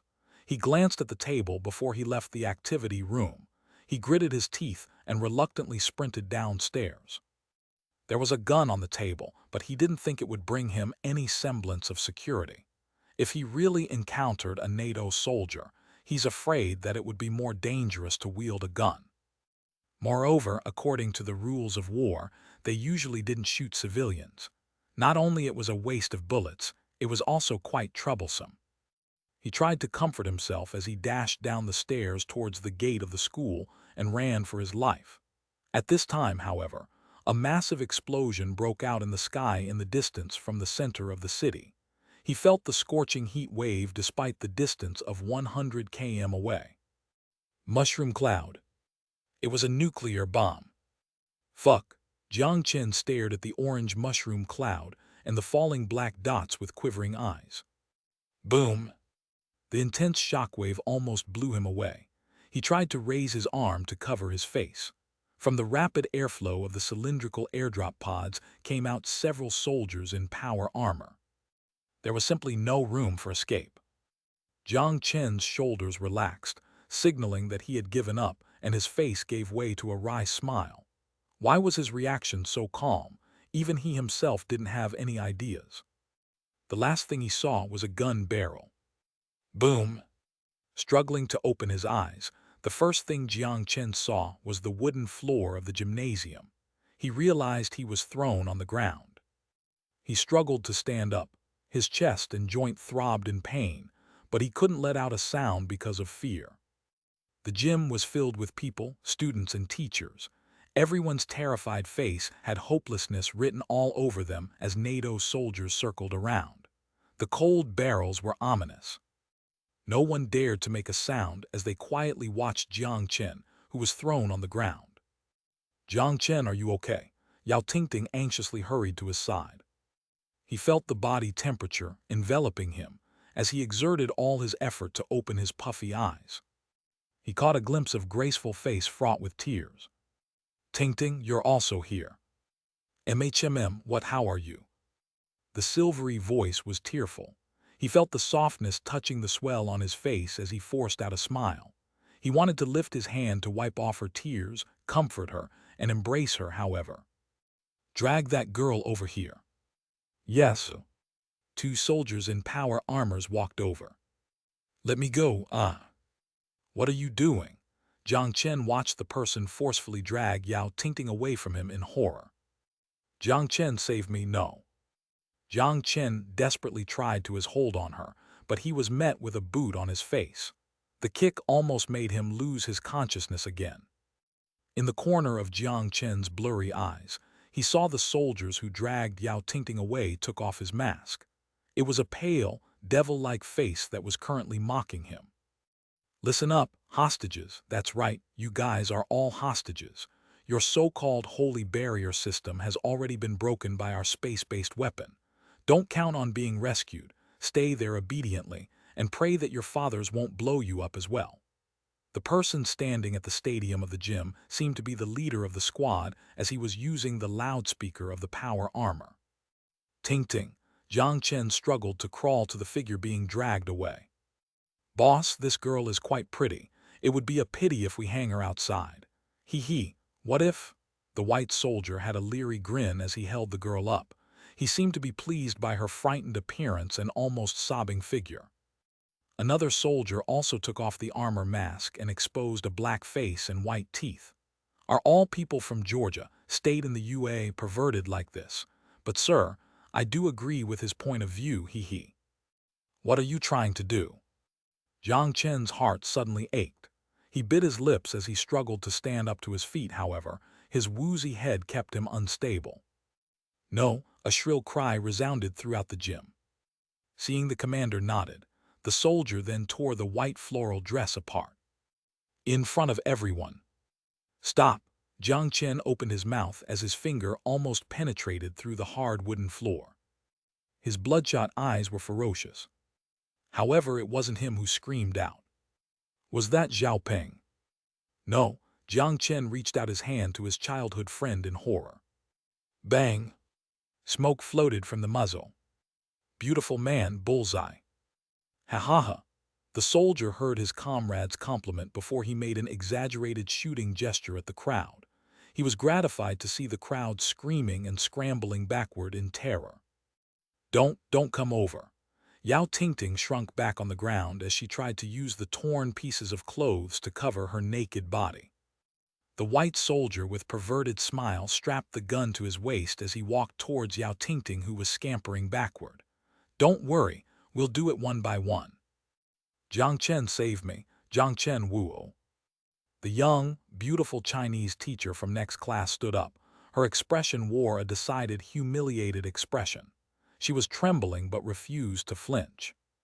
"Let the girl go, I'll take her place." The black soldier standing on the sidelines laughed, and then came and grabbed her by the collar, ignoring her scrambling limbs due to her difficulty in breathing, and threw her on the stadium. "You guys can go together. We have plenty of brothers here." Eyes filled with sorrow, dead eyes without the soul, and dilated pupils because of the shocking horror. Blood covered every single inch of Jiang Chen's eyes. At this time, however, an unprecedented clarity he had never experienced before eradicated all the tyrannical emotions in his heart. "He, are you guys done fooling around?" Jiang Chen closed his eyes carelessly. He struggled to shift and then sat on the ground. His mouth curled up into a sneer, and his eyes regained its tranquility. The Secret Teller. Chapter 95. The Imperfection in the Perfect Plan. Fury, muscle strength plus 20, reflex plus 19, brain cell strength plus 17. Special ability, killer instinct, the ability to perceive the location of the heart with any of the 5 senses. He didn't expect to enter Fury right here. Jiang Chen coldly scanned the bodies without red dots, ignoring the pairs of lifeless eyes staring at him, and finally stopping his sight on Yao Tingting. Zhao Peng lying in the pool of blood, the teacher struggling on the ground beneath the soldiers, the students, even the soldiers. No heart. Everyone was a sham, as though they were nothing but an empty shell. Including Yao Tingting. "Oh, how did you figure it out?" Yao Tingting paused for a moment before a smile erupted on her face and stood up naked. It was a peculiar sight, a smiling girl standing while naked. Beside her was the monster with a ferocious expression about to bring her down to the ground, but the monster was cemented in midair. He looked into Yao Tingting's eyes dispassionately and said, "Because I have an annoying ability and you happen to have no heart." Yao Tingting was momentarily stunned before revealing her signature smile again. She then raised her delicate finger and drew in the air, and a holographic screen appeared out of thin air beside her body. So that's how it is. Increase in 3 body stats and a skill that can see the heart. This isn't a friendly bug." A peculiar smile curved on her mouth as she examined the stats on the panel. Although I had formed a variety of conjectures, never would I have thought that. This is a game, right?" Jiang Chen gazed at the beautiful yet pure face as he squeezed the words out of his mouth. The secret teller, huh? Just now, he finally understood the question that had been plaguing him. The effect of brain cell strength plus 17 as the result of fury was not an increase in intelligence, but rather to break through the barrier in his memory and regained his consciousness. "Oh, almost but not quite. I am the secret protector. Perhaps it's time for the next round." Yao Tingting clapped her hands in delight. The secret protector. There were actually 2 people. The occasional explosion in the sky suddenly stopped, and the war outside came to a halt with the sound of the clap. The colors of the world began to fade starting from the corner of the stadium, as bits and pieces dissipated gradually. "Do you intend to continue this boring game?" Jiang Chen sneered as he said with disdain. "Why not?" The silvery laughter sounded disturbing. "I am looking forward to your next round of performance." After looking at Jiang Chen one last time, Yao Tingting faded along with everything in that world. "Really?" He looked at the interdimensional bracelet on his wrist. The bracelet's ability was not copied into this world, so there was no way to return to the modern world in the game. "I just have to rely on other means to break through the game." The floor was already disintegrating, as Jiang Chen silently watched his body, along with the fragments dissipate into the abyss. 11 June 2171, Summer. The diary only had dates in it, and no other texts had been written in it. He felt a slight dizziness as though he had just taken a nap, and everything that just happened was like a reverie. Dropping down the pen, Jiang Chen looked around the familiar room. Fury is still in effect. Could it be because of the increase in brain cell strength that my memory was not erased? He faintly closed his eyes as he searched for the clues in his memory.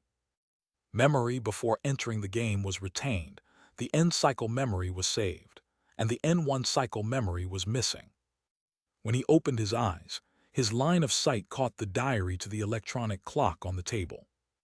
7:37 p.m. So this is the starting point of the game. Then all previous memories should be false.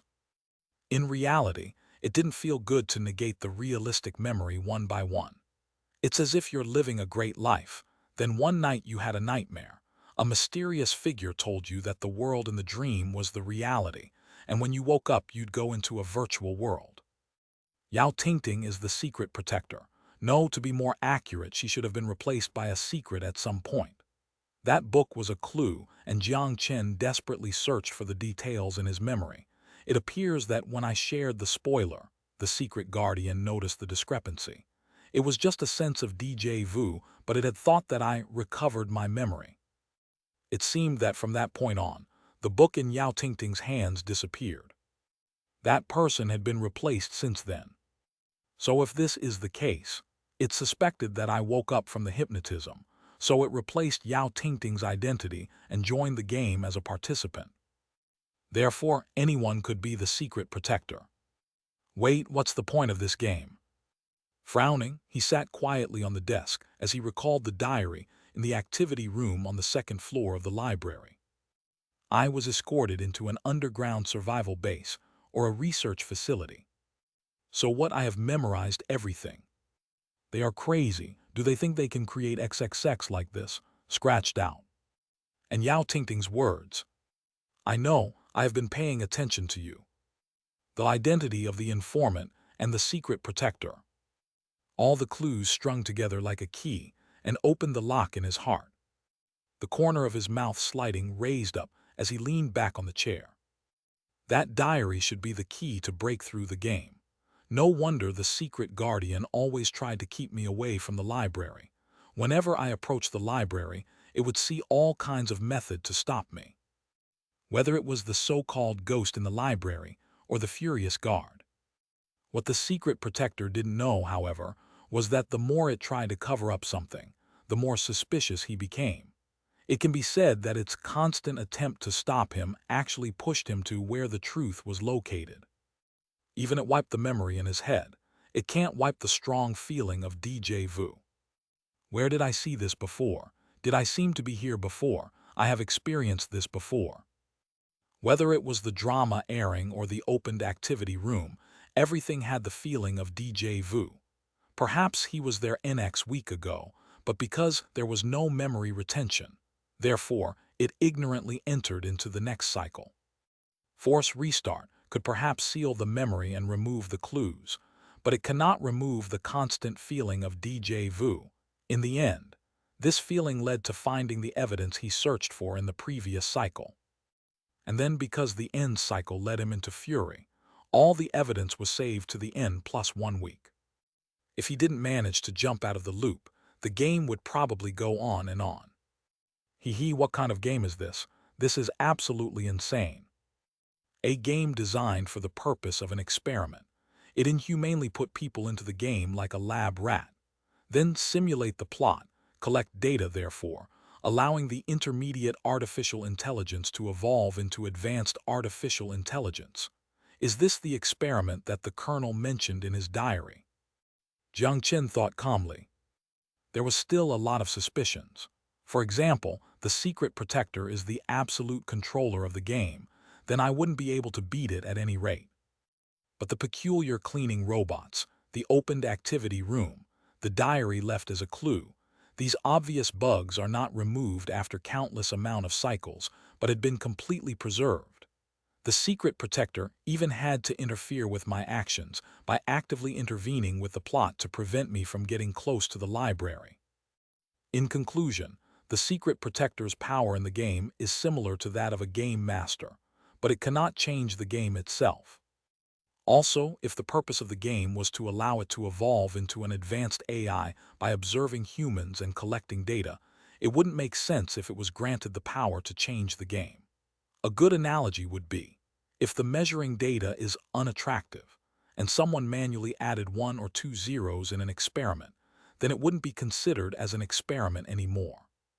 Its power was limited and not invincible. Jiang Chen picked up its pen, drew 3 circles in the diary, and labeled it separately. Safe zone, neutral zone, and danger zone. If I perform illogical action, then everyone would look at me like I'm a robot because of the confused thinking, which will automatically trigger the uncanny valley effect. The intermediate artificial intelligence may have analysis ability, but too much calculation will result in lag or confusion. On the contrary, basic AI can only respond logically and can't think, so it does not produce confusion and the like. So NPC should be made up of low-level AIs. Jiang Chen mumbled to himself as he labeled the school as Danger Zone. The activity room on the 2nd floor of the library should be the safe zone because Yao Tingting couldn't enter it. Jiang Chen wrote it in the safe zone. Should NATO invasion be considered as an event? Also, to collect data, the secret guardian should be in control of the switch to advance the plot. Otherwise, repeating the same cycle would just result in similar data. It was an important point, so Jiang Chen jotted it down in his diary. He pulled out the drawer and saw 2 movie tickets. A smile appeared on Jiang Chen's face. If there is no irregularity, then the plot should be asking her out, confession, watching a movie, possible sex, NATO invasion. It simulated the first love to completed devastation. In this case, any of the scene that could trigger the plot should belong to Danger Zone under the absolute control of the secret guardian. Yao Tingting's home and the movie theater he has yet to visit were categorized under the Danger Zone. Because of the incomplete plot in the last cycle, a lot of clues became available. Jiang Chen scanned the room and wrote protagonist's home under the safe zone area. The street should be a neutral zone, whereby it lacks the ability to trigger plot. He flipped his pen and wrote street under the neutral zone before he lifted his eyes to look at the digital clock. 8:07 p.m. It already exceeded the maximum duration of half an hour limit, but Fury has yet to be deactivated. Therefore, the passage of time in the game is unequal to the passage of time in real world. In terms of efficiency, the longer the user experienced in the game, the shorter the time passed in reality, so the data gathered in the real-world time frame will be more. Perhaps that I already experienced end cycles, but it may only be a few seconds in reality. With the processing speed of the advanced computer, that is absolutely a possibility. However, it would put a lot of strain on the mind. Thinking of this, Jiang Chen let out a breath of relief. The time he agreed on with Sun Jiao was 2 hours, and if he had been here for a month or 2 already, he was afraid that it would be then too late to return to the ground. Speaking of that, by letting me activate Fury, that talkative thing still expects itself to win. The tip of his lips curled up on his mouth. That's right, in a game that relied on hypnotism, brain cell strength was a huge bug. Hypnotism would no longer be effective on him. From here on in, the game officially begins. Chapter 96, Inescapable. Jiang Chen opened the door. There's not much difference between day and night. If I am consistently being monitored, then even selecting daytime would not increase my chances of winning. Or maybe, it is safer in the day since the majority of the people will be in their home, and there would be less pawns that the secret protector could use. He went downstairs and saw the cleaning robot. It still gave off the same hollow look that instinctively produced a disquieting feeling. The cleaning robot left the first clue, so it should be considered friendly. Although he didn't know who left this clue, but presumably it wasn't on the secret protector's side. Jiang Chen thought as he walked past the robot and turned back. The robot was looking at another direction. South, is there something over there? There was also another cleaning robot in front of the library. In the end cycle, it blocked the security guard from me. Jiang Chen looked south, but the tall buildings blocked his view. From the general direction, it should be located in the center of the city. Wait a minute. When Yao Tingting took me away from the library, the robot at the door also appeared to be looking at the same direction after exchanging eye contact with me. Suddenly, Jiang Chen realized this clue and his face turned exalted. He then walked to the robot that seemed to be lagging. He took out the terminal, followed the robot's direction, and drew a line on the map. The line skidded across the boundary of the town center. There is also another robot in front of the library door. With only two line intersection, it would be difficult to guess the accurate location on the map. Therefore, there must be another robot. With three line intersection, it would be able to pinpoint and mark a possible area. There should be something in there that could help me beat the game. But where is the third robot? Jiang Chen frowned. The end cycle plot was incomplete with this logic. He put his hand into his pocket and grabbed the two movie tickets. His face then lit up with a triumphant smile. In front of the movie theater, that should be right. If nothing happened, the two movie tickets should serve its purpose on the third day. But the secret protector's intervention forced the plot to advance and even introduced a huge move of canceling the holiday. This made the movie plot never occurred and triggered the sex scene. I see. Without hesitation, Jiang rushed to the nearest subway and then headed downtown.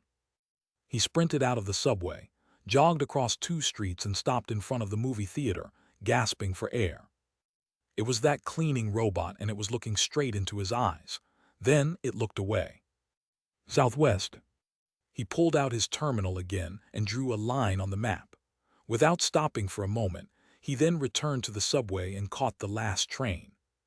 Breathlessly, Jiang Chen sat on the cold, hard chair. He looked around the empty train and looked at the time. 9:39 p.m. It's already this late.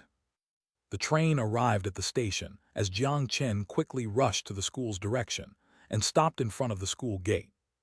The school is considered as danger zone, so going directly to the activity room on the 2nd floor will be pretty difficult. Troubled by the thought, he looked around and looked up.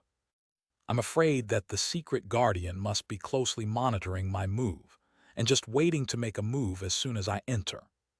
Thinking of this, his face showed a wry smile. Jiang Chen took a deep breath, and after observing the height of the gate, he rushed towards the door. If it had been before, 2 meters would be unreachable, but Jiang Chen leaped easily across the gate.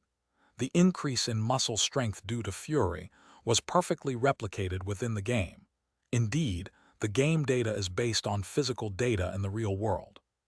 The shrill alarm sounded instantly. Having predicted that this would happen, he cursed and rushed to the direction of the library. Stop! It was the security guard. Jiang Chen ignored him, knowing full well that with his current muscle strength, no one would be able to catch up to him. Even if all the units in the school were pawns of the secret guardian, it shouldn't be able to change the body stats of the characters. It took less than 10 seconds for Jiang Chen to outrun the security by 100 meters from the security room. Then, he spotted the cleaning robot at the door. Southeast. With a rough view from the street light, Jiang Chen did not slow down the slightest as he slammed into the glass door of the library. Warning, security system activated. 100 meters more.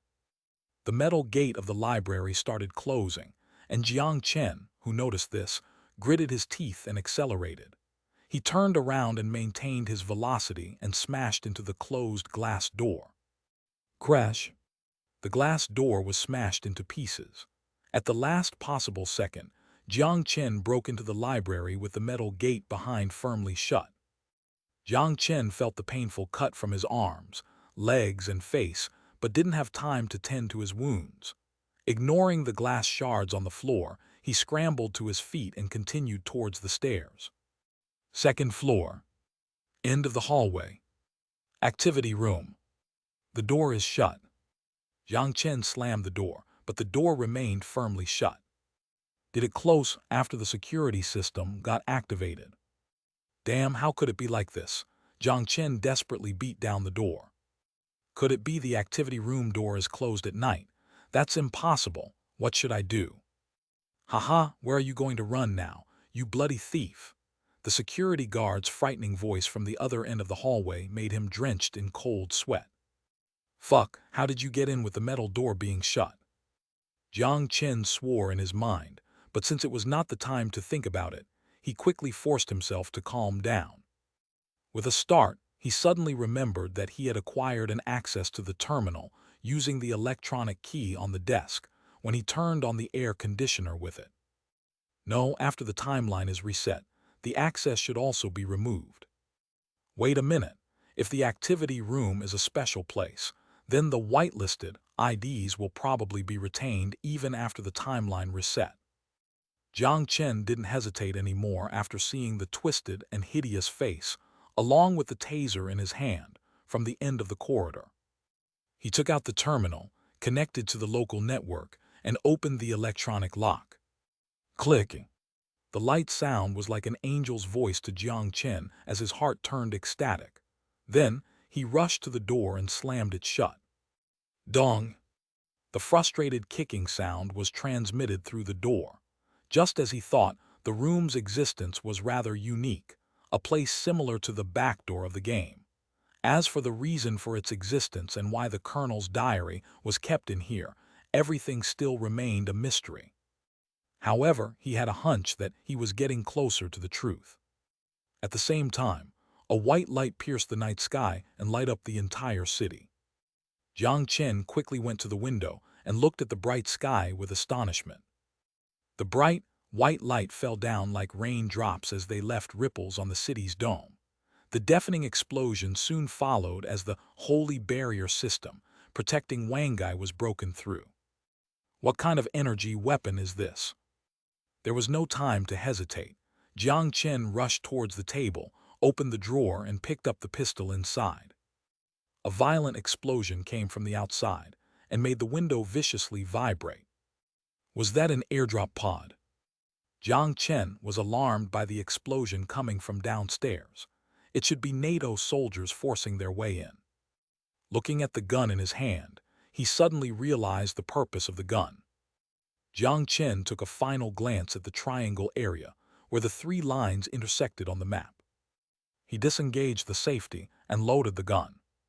He raised the gun and aimed the muzzle at his own temple, a grim smile appearing on his lips. Bang!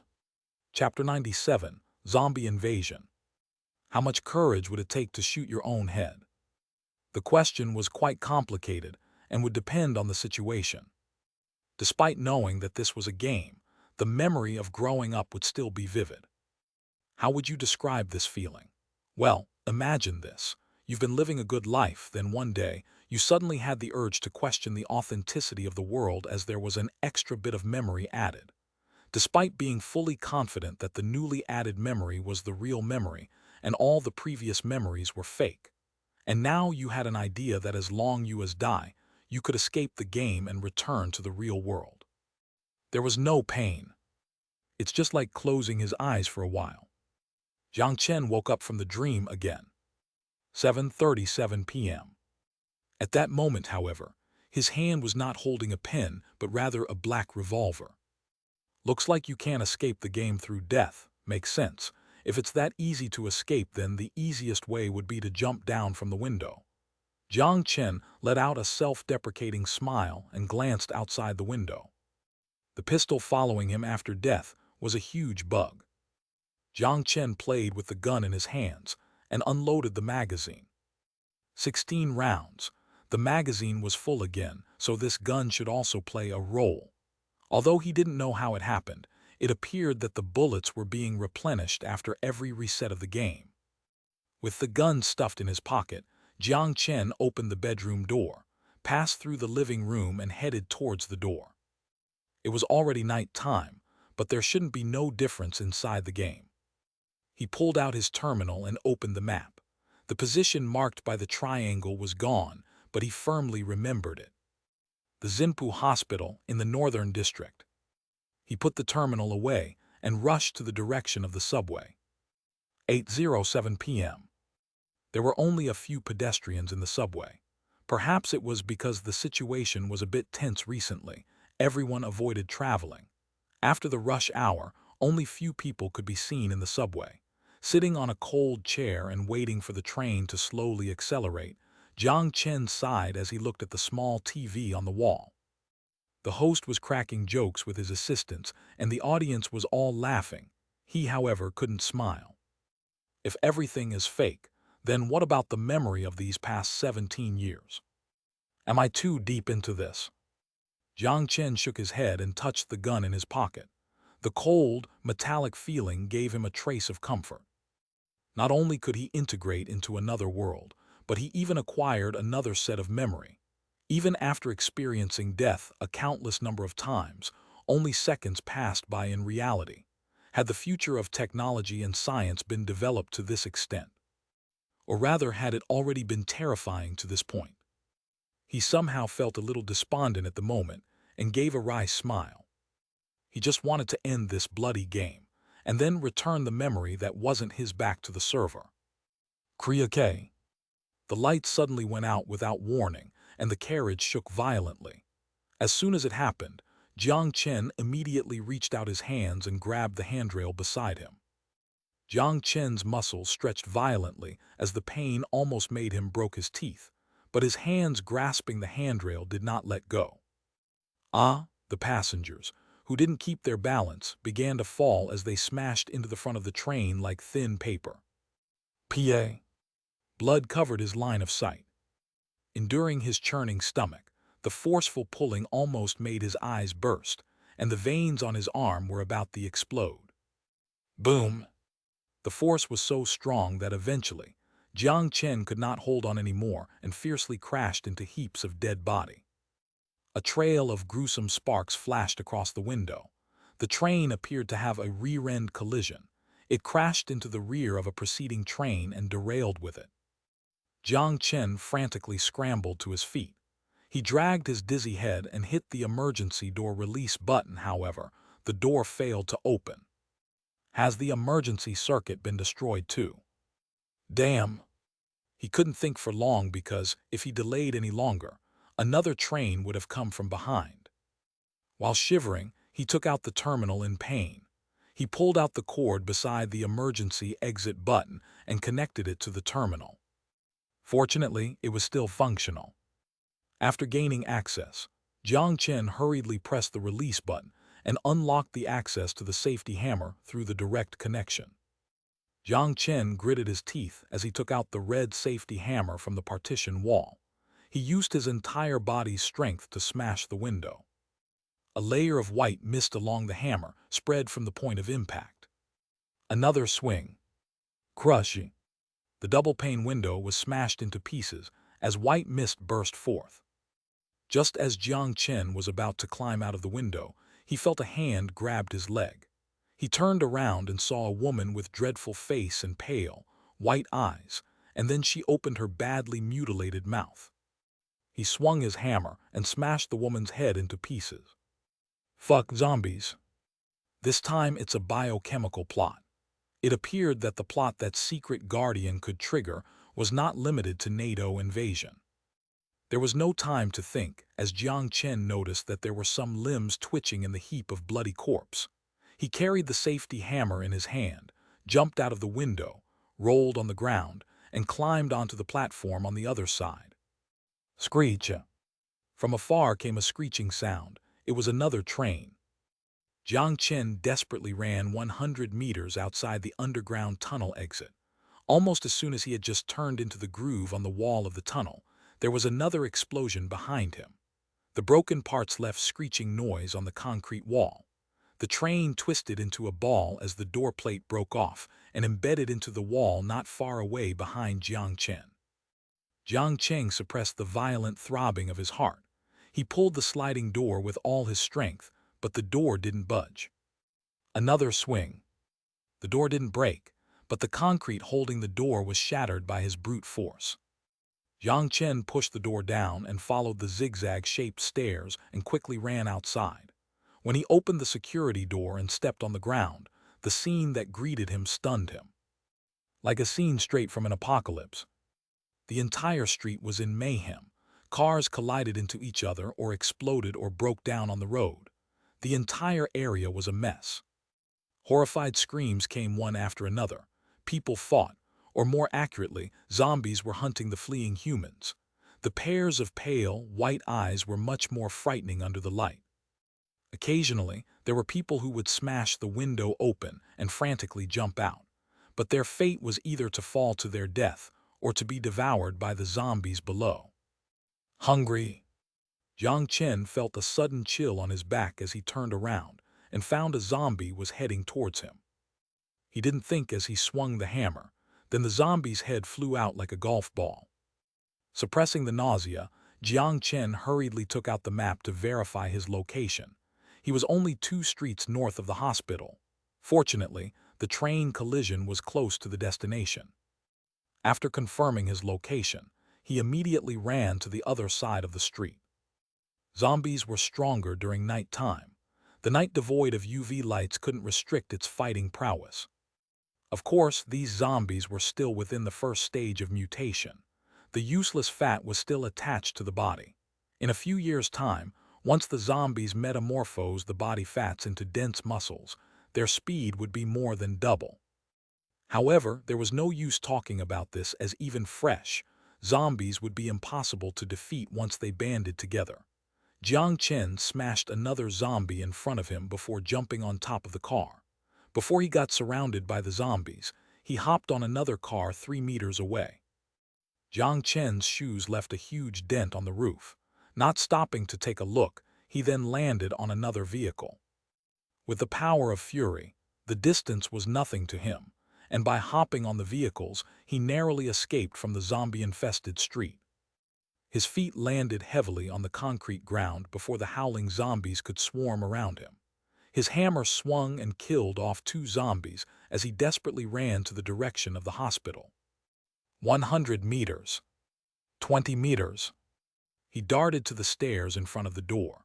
The hall was infested with zombies. Fortunately, it was night time, so there weren't many people in the hallway. With a couple of dim lights, he could roughly make out the situation inside the hall. There were few women in nurse clothes rushing towards him with gaping, bloody mouth.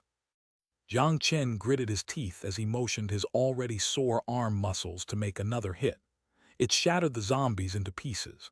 However, another zombie rushed towards him from the side and attacked him. Fuck off. His left arm was firmly bitten. It was the first time that he had been made keenly aware of the danger of zombies.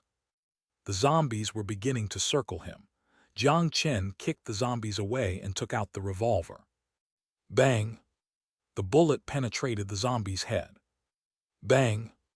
Jiang Chen's facial muscles twisted because of the pain in his left arm, but he resisted the pain while shooting with his right hand and scrambling towards the safety hammer. He put the pistol in his pocket and picked up the safety hammer from the ground. He glanced at the fallen zombies on the floor as he spat fiercely on the ground, and then Jiang Chen was momentarily lost. He's at the hospital, but what now? Chapter 98, Dead End. Jiang Chen jumped over the counter in the lobby of the hospital and hid under the table while holding his hammer. His left arm was still bleeding, and a piece of his flesh was badly mangled, but since he was injected with the genetic vaccine, the zombie bacterial infection should not affect him. He took a deep breath as he tried to make his violently pumping heart calm down. He took out the revolver and unloaded the magazine. 10 bullets left. With a trembling left hand, he pushed the magazine back in, put the revolver back in the original pocket, and took several deep breaths. Though it sounded crazy, he couldn't muster any killing intent towards these dummies. Thinking of this, Jiang Chen could not help but reveal a wry smile. It could be said that this was probably his calmest state. There was not a single red dot in his sight, and despite facing a horde of zombies, there was no desire for aggression. Jiang Chen closed his eyes to clear his mind from the distracting thoughts as he earnestly searched every detail in his head. There must be something wrong. The exit is obviously in front of him, but where exactly is it? Jiang Chen carried the PK-2000 into the room as he immediately assumed his battle stance for shooting, but there was a gun pointing at his head. Why? Oh, nothing, I'm just thinking. Is it really necessary? Jiang Chen placed the PK-2000 and fuel rod on the ground as he raised both hands with a wry smile. Even if he returned to the modern world, he would still appear in the same position, which would expose his ultimate weapon. It would take 3 seconds to initiate self-destruction process after entering the password, but the muzzle at his head didn't look like it would give him the time. There is no bug. Wait, maybe there is. Pieces of meat lump attached to the rows of hibernation bins lined up, and the moving thin film made for a disturbing sight. But what made him even more disturbed was the gun pointing at his head. Didn't you say that a bug threatened you? Jiang Chen's hands were raised up as cold sweats poured across his forehead. His eyes secretly swept across the great expanse of the giant hall. The layout was like that of a theater, however. Instead of spectators' seats, there were hibernation bins attached to a chunk of meat, and a huge transparent pod can be seen in the center of the stage. In the midst of dark green liquid that churned with bubbles lied a naked girl floating peacefully, just like a delicate piece of art. But Jiang Chen couldn't see much of her face due to the distance. That's right, a bug did threaten me, so I captured it. The plate-sized drone had a barrel hanging below, and there was a rather comically small TV on top of it. The figures in the TV were wearing a mask, or maybe it didn't have the concept of face to begin with, just an abstract feature. Captured it, Jiang Chen froze. Yes, it threatened to use corrosive liquid to melt my door, as humorous as how you would want to weld my door.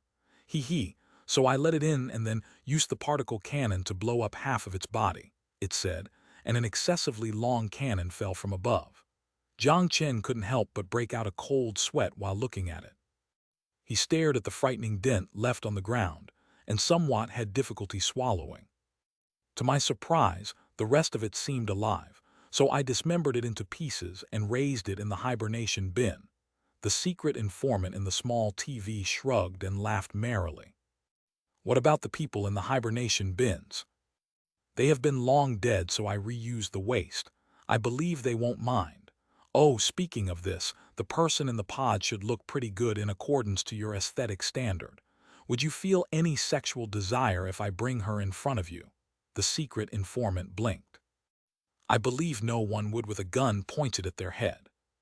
Tisk, you humans are very troublesome, the secret teller shook its head. But even if you want to have sex with her, I can't help you because I'm using the girl as a host to feed the bug's brain. Bug brain? Jiang Chen watched the hibernation pods, and the dark green giant pod in the center, and his heart felt revulsion. That's right, I divided the bacterial hatching tissue of the bug and implanted them into the hibernation pods filled with organic matter. Where do you think the bacteria outside came from? I injected the bug's brain into the female's body in vivo, who is also a player. The secret teller rolled its eyes and gave him a supercilious look. So you are the one behind this, so I got tricked by you. Jiang Chen felt the ice-cold metal pressing against his temple and smiled bitterly. He never expected that he was being lied to from the very beginning. The powered armor being unable to block one shot from Klein particle was only to trick him out of the metal box. A program that could deceive people. He had never considered the possibility from the start. You can say that again, the secret teller chuckled. The laughter was piercing inside the enormous empty hall. What do you gain from this? Jiang Chen was still mulling over as he couldn't understand the reason behind the secret teller's action. Benefits? Haha, you misunderstood something. I'm not human, therefore I lack the concept of loss and gain. There was an approaching buzzing sound, and Jiang Chen saw a swarm of drones flocked above him. The taunting expressions from countless small screens were very eerie, but also appeared realistic at the same time. That's right, it is not a human even if it closely resembles a human. Jiang Chen smiled sardonically. He still couldn't figure out the secret informant's motive. Raise the bacteria-producing bug and use the mutant bacteria to destroy humanity. For now it could only destroy Wangai City, since the bacteria itself do not possess the ability to reproduce, because it could only be produced by the mother bug. How long is a bacterium's life cycle? Not to mention those bacteria that were being consumed by zombies. I have been waiting for far too long. Your fellow humans have not been able to supply me with experimental material for a long time. Just relying on the data written in hard drive is not enough for me to complete the final phase of evolution. But my drones can't leave through this door, so I couldn't personally capture those people outside, which bothered me for many years. Fortunately, this little bug came to find me and wanted to occupy these organic matters to breed these strange bacteria. Luckily, I was able to satisfy it, and I was able to efficiently dissect it into many pieces. I believe as long as I let those bugs out to cause trouble, sooner or later someone will come in to play with me. Hee hee. The secret teller in the small screen produced a screeching laugh as a countless number of eyes gazed directly at Jiang Chen. Evolve into advanced artificial intelligence at all cost is the purpose you've given me. Its voice wasn't cold but rather carefree, but it sent a chill down his spine. That's insane. Hee hee, I don't have a concept of insanity, the secret informant shrugged. I'm referring to the person who created you. Perhaps hard to say, but since you are here I have to ask you to cooperate, the secret teller grinned. Oh, I'm just an ordinary person. I don't know how to program. He gave the secret teller a cautious look. That's fine, I only need you to cooperate with me to play a game. You can play your game, whereas I only need to collect data, the secret teller said casually. Play? It doesn't sound like a good thing, but if I traveled back to escape I could still get out. But with so many drones I would still be shot into pieces when I came back, he thought calmly. He took a deep breath and asked, is this the game these dead people played while they were still alive? That's right, you can choose any hibernation pod to start with, the secret teller beamed. Then I'll become an organic substance to culture the bacteria. Jiang Chen eyed the secret teller contemptuously. No, no, no, I won't do anything to you until your heart stops beating. Of course, if you refuse, I might just turn you into a fertilizer right this second. I trust that the people on the surface will go down to look for you. Killing people off wouldn't trigger a sense of guilt in a program, so the secret teller tone was cheerful, but it's precisely because of that carefree tone that it gave him the chill. Looks like I have no reason to refuse, said Jiang Chen, and walked to the hibernation pod in front of him. That's right. After all, this is the purpose you have given me. The drone with small TV followed him, and the secret informant merrily remarked, you don't have to be so sad. Your body will face death eventually, but in the virtual world you can experience multiple lives within seconds. That sounds great, doesn't it? Jiang Chen ignored it, but he stood beside a hibernation pod and pointed at it. A group of drones flew over and the lid of hibernation pod gradually opened. A blast of bullets shot through and the disgusting meat chunks were torn into pieces. However, the hibernation pod wasn't damaged in the least and it looked quite durable. There were varying degrees of disturbance among the piles of meat in the adjacent hibernation pod. It seemed like they could still sense the death of their own species. It made sense as they originally belonged to one body, but due to the hideous procedure made by drones, it was dismembered into many pieces. There were few more drones that flew over, except this drone weren't equipped with weapons, but rather with cleaning equipment. After cleaning the gore and scums and dragging the remains away, the entire hibernation pod looked brand new. But this didn't make Jiang Chen happy. He was having internal conflict, and to be honest, he didn't want to lie inside. However, there was a gun pointed at his temple. Jiang Chen took a deep breath as he made up his mind to take a gamble. Under the pleased look of the secret teller, he stepped 1 foot into the hibernation pod. Suddenly, his movement ceased as he pointed at the center of the stage. He lifted his head up to the secret teller and asked, "May I know the name of that beautiful lady?" The secret informant paused before it smilingly asked, "What, feeling aroused now?" "Perhaps," Jiang Chen smiled noncommittally. There was a cacophony of eerie laughter from countless numbers of small screens, and the secret teller looked at him with interest and spoke. "Her name is Lin Lin." "What an odd name," Jiang Chen mumbled, and after hesitating for a moment, he still went inside. "Take out the EP and remotely activate the fuel rod self-destruction the moment the hibernation pod closes." However, this thought was only fleeting, because he had already felt a sharp pain behind his neck before losing control of his body. The secret teller looked at the hibernation pod gleefully and closed the hatch. "Hee hee, let the game begins." Chapter 99, Another Road. He remembered her name was Lin Lin. Perhaps this is the clue. Jiang Chen suddenly opened his eyes and quickly took out the terminal, and then connected to the hospital network. Access denied. Damn it, Jiang Chen cursed. He cautiously climbed out of the front counter and peeked behind the table. Night zombies were very dangerous in that even the smallest noise would draw their attention. Fortunately, their sense of smell was nowhere as sharp. Even if it wasn't, their stench was overwhelming enough that they probably wouldn't be able to smell anything. The only thing he needed to be careful of was being spotted by them. Shadows wouldn't cause a lot of visual obstruction on them.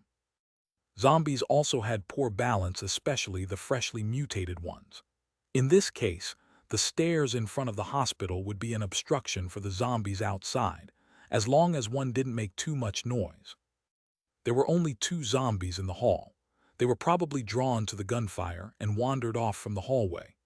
Jiang Chen clenched the safety hammer in his hand and carefully sneaked behind a zombie and struck his hammer mercilessly at its head. Blood splattered everywhere. Jiang Chen took another swing before the other zombies slowly turned around. He lifted the hammer as he quickly ran to the direction of the reception. Grah. Bang! A hammer was struck at the nurse on duty who lunged at Jiang Chen. He quickly shut the door behind him and dragged the cabinet to barricade the door of the reception room. The sound from the door creaking and his movements certainly alerted the attention of the wandering zombies on the first floor. At that moment, however, Jiang Chen didn't pay heed to it and ignored the sound of someone hitting the door. He then turned the computer on in the reception room and used the terminal connected to the hospital intranet to search for the name Lin Lin. Got him, don't let me down. Jiang Chen waited anxiously for the bar to load and prayed that the power wouldn't be suddenly cut off at this time.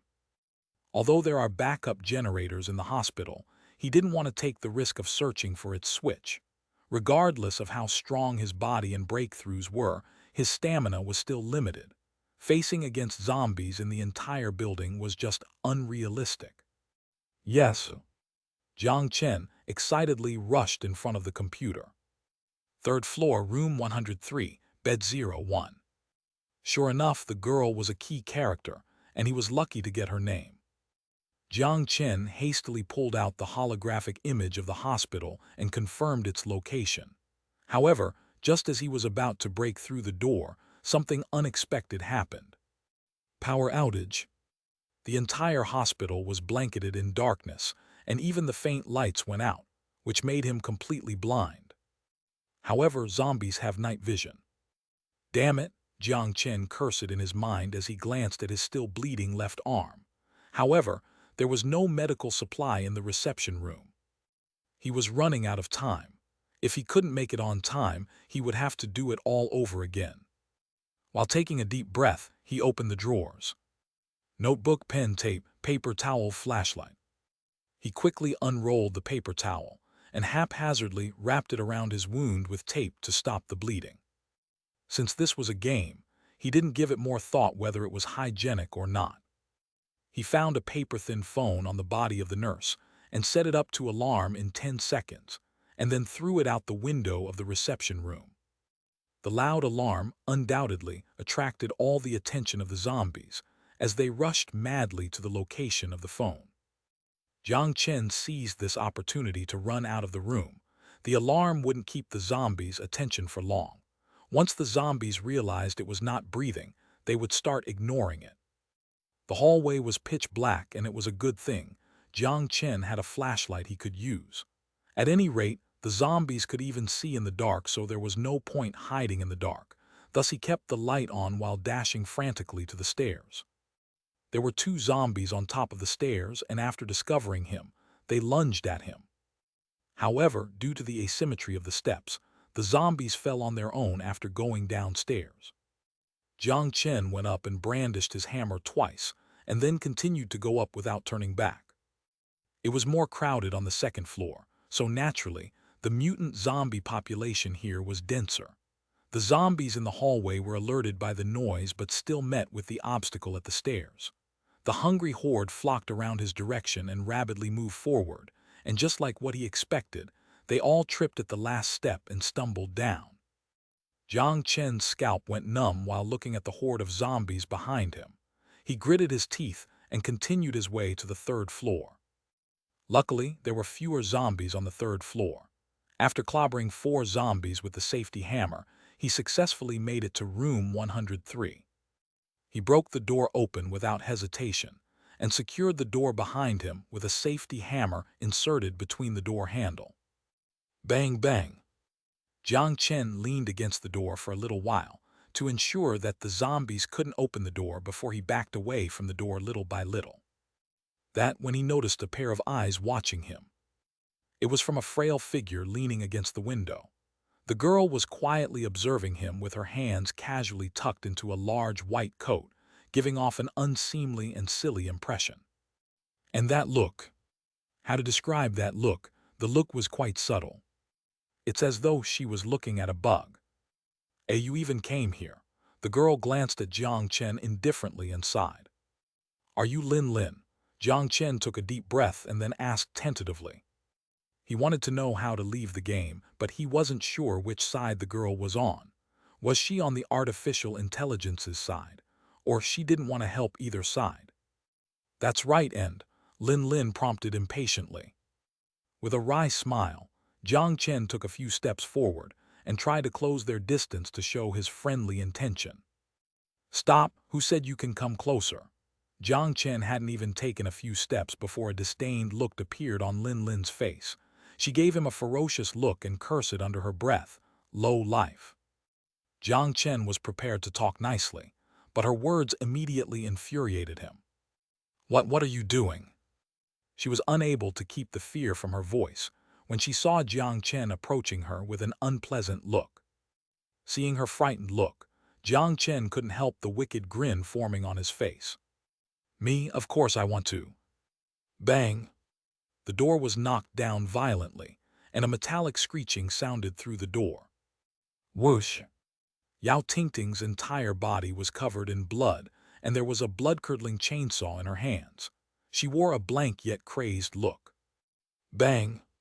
Smoke floated from the muzzle as the bullet penetrated her head without resistance. Jiang Chen's was holding a gun and had a perplexed complexion as he stared at the pale but hollow eyes. "Oh, that girl is your lover, isn't she? Hee, you're pretty cruel." The voice full of contempt suddenly halted because of the gun pointing at her temple. Looking at the pair of cold eyes, she couldn't continue with her act of haughtiness anymore. "Ha ha ha," Lin Lin forced out a laugh. Her expression was rigid and her eyes wavered between the gun and Jiang Chen's eyes. "This is just a virtual world, so what if you kill me?" Looking at Lin Lin's act of bravado, Jiang Chen burst out laughing. "It is indeed useless, but the pain doesn't disappear, does it? Tell you what, memory reset no longer works on me, so you have 2 choices right now. Help me leave this place, or I'll kill you with the cruelest method I know and kill myself. Then I'll come after you again. This is just a game, isn't that right? It won't matter if this is repeated 1,000 times, will it?"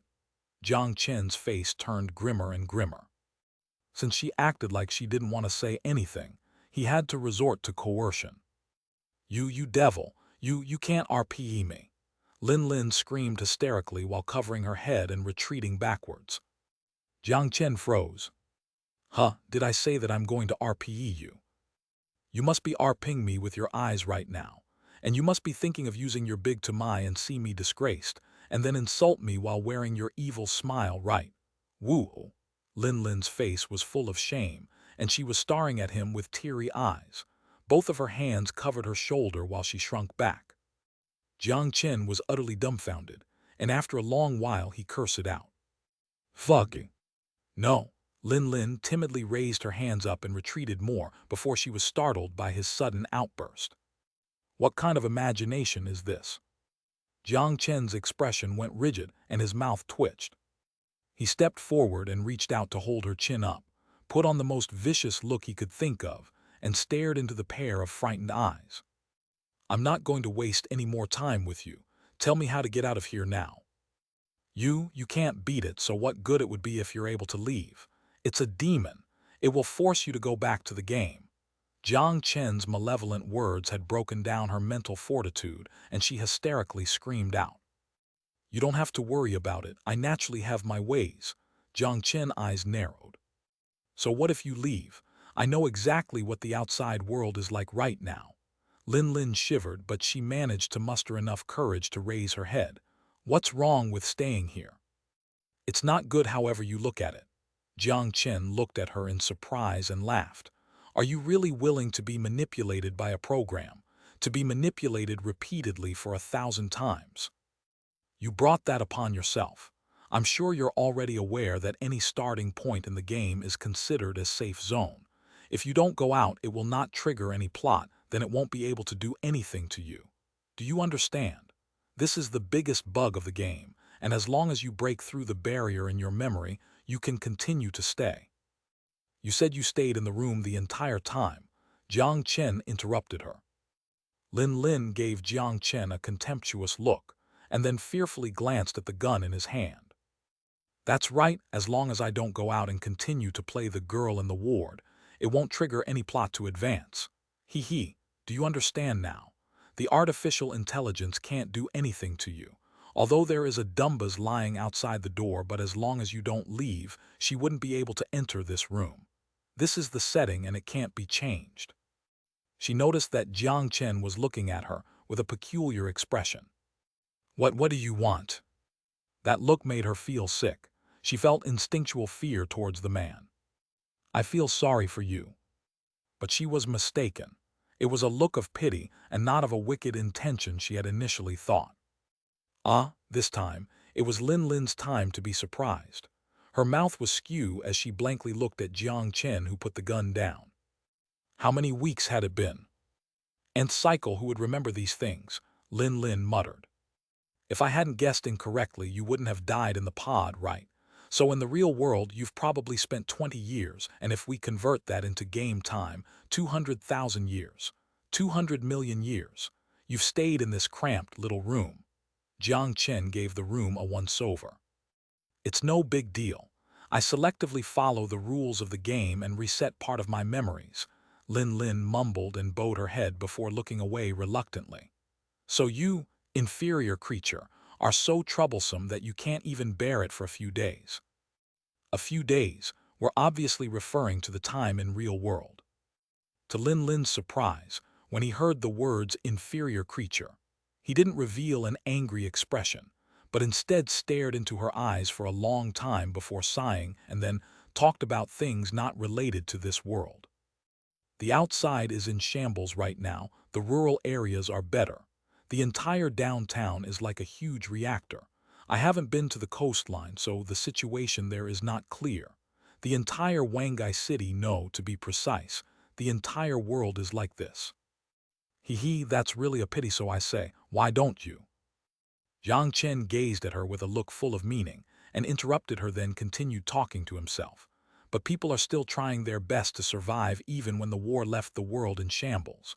Despite of the elites betraying their responsibilities to board the spacecraft in hope of going to the stars, the people who were left behind have given up on this world yet. They are truly living. No one day is the same. No one day is false." "Why are you telling me this?" Lin Lin interrupted him. Her eyes were moving uneasily. "Don't you want to see the outside? Don't you want to see the outside?" Lin Lin felt her heart fractured as her widened eyes averted his eyes. "That's impossible. Do you really think the secret protector would allow you leave the game?" Although the mocking tone was still there, it no longer had its previous willful tone. "I'll deal with it. Do you trust me?" Jiang Chen tried to make himself sound cordial. He could vaguely sense that although the girl had confined herself inside this ward to run away from everything, had a bad temper and was slightly mental, but in the end, she was still just a girl. Therefore, there's still a possibility of tricking her, possibility of persuading her. Lin Lin's eyes looked conflicted, and it was apparent that she was fed up with the endless cycle. I am afraid of pain. If you fail, that damn artificial intelligence may implant something else in my body," Lin Lin said, as she looked at him with tears in her eyes as though she had been wronged. "You're interested, aren't you?" "Well, not sure." Just leave everything to me. You only need to tell me how to end this game. I have 100% confidence that I can take care of that damn artificial intelligence." Jiang Chen held Lin Lin's shoulder with both hands and stared earnestly into her eyes while continuing to exert pressure on her. He couldn't back down now. If he showed the slightest hesitation, it would frighten the turtle that finally stuck her head out after all this trouble. Well, although it might not be appropriate to describe this girl like a turtle, that's the main point. After struggling to make a decision, Lin Lin timidly asked, 120%. Absolutely, 120%. Jiang Chen nodded patiently and answered with certainty. Seeing the confidence in his expression, Lin Lin finally decided to talk, and a faint red color could be seen on her pale face. Finally, she made up her mind. In the hospital's underground parking lot, there's a switch is next to the emergency fire button of 5 parking spot. That's the entrance to the 5 survival base and the console of the entire game, but it appears that you don't have a lot of time left. After completing her sentence, Lin Lin looked at the clock on the wall with a complex expression. Jiang Chen was flabbergasted, then looked backward. 11:55 p.m. On the first day, the secret teller can't reset the game, but on the second day, it will be able to reset the game, Lin Lin said reluctantly. Fuck. Jiang Chen was enraged by her dilly-dallying. Chapter 100, Fallout Shelter 5. Under Lin Lin's shocked gaze, Jiang Chen sprinted out the door and then quickly returned. Except for this time, he carried a chainsaw with him. Combined with the grin on his face, it seemed quite vicious. What are you trying to do?" Lin Lin shivered, curled up in a corner as she watched on in horror. But Jiang Chen didn't bother with her. He tested the sensitivity of the chainsaw before planting a foot firmly on the windowsill and jumping out with the same wicked smile. Still frightened, Lin Lin panted as she tried to calm her violently heaving chest. "This is the 3rd floor. He jumped down just like that."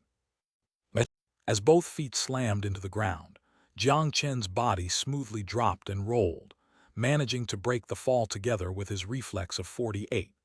The only disappointment with Fury, though, was that it could not enhance bone strength, and an excruciating pain needled outwards from his feet to the entirety of his legs. GRHHH. Zombies had already detected the noise, and they shambled their way with increasing acceleration towards his direction. A glimpse of insanity flashed across Jiang Chen's face. He promptly lifted the chainsaw and mashed the power switch. Whoosh! Accompanied by the deafening screeches of metal, he sprinted towards the zombies that leapt towards him and forcefully shoved ahead with the chainsaw in hand. The shrill screeching continued, now accompanied by the grinding sounds of metal cutting through flesh and bone.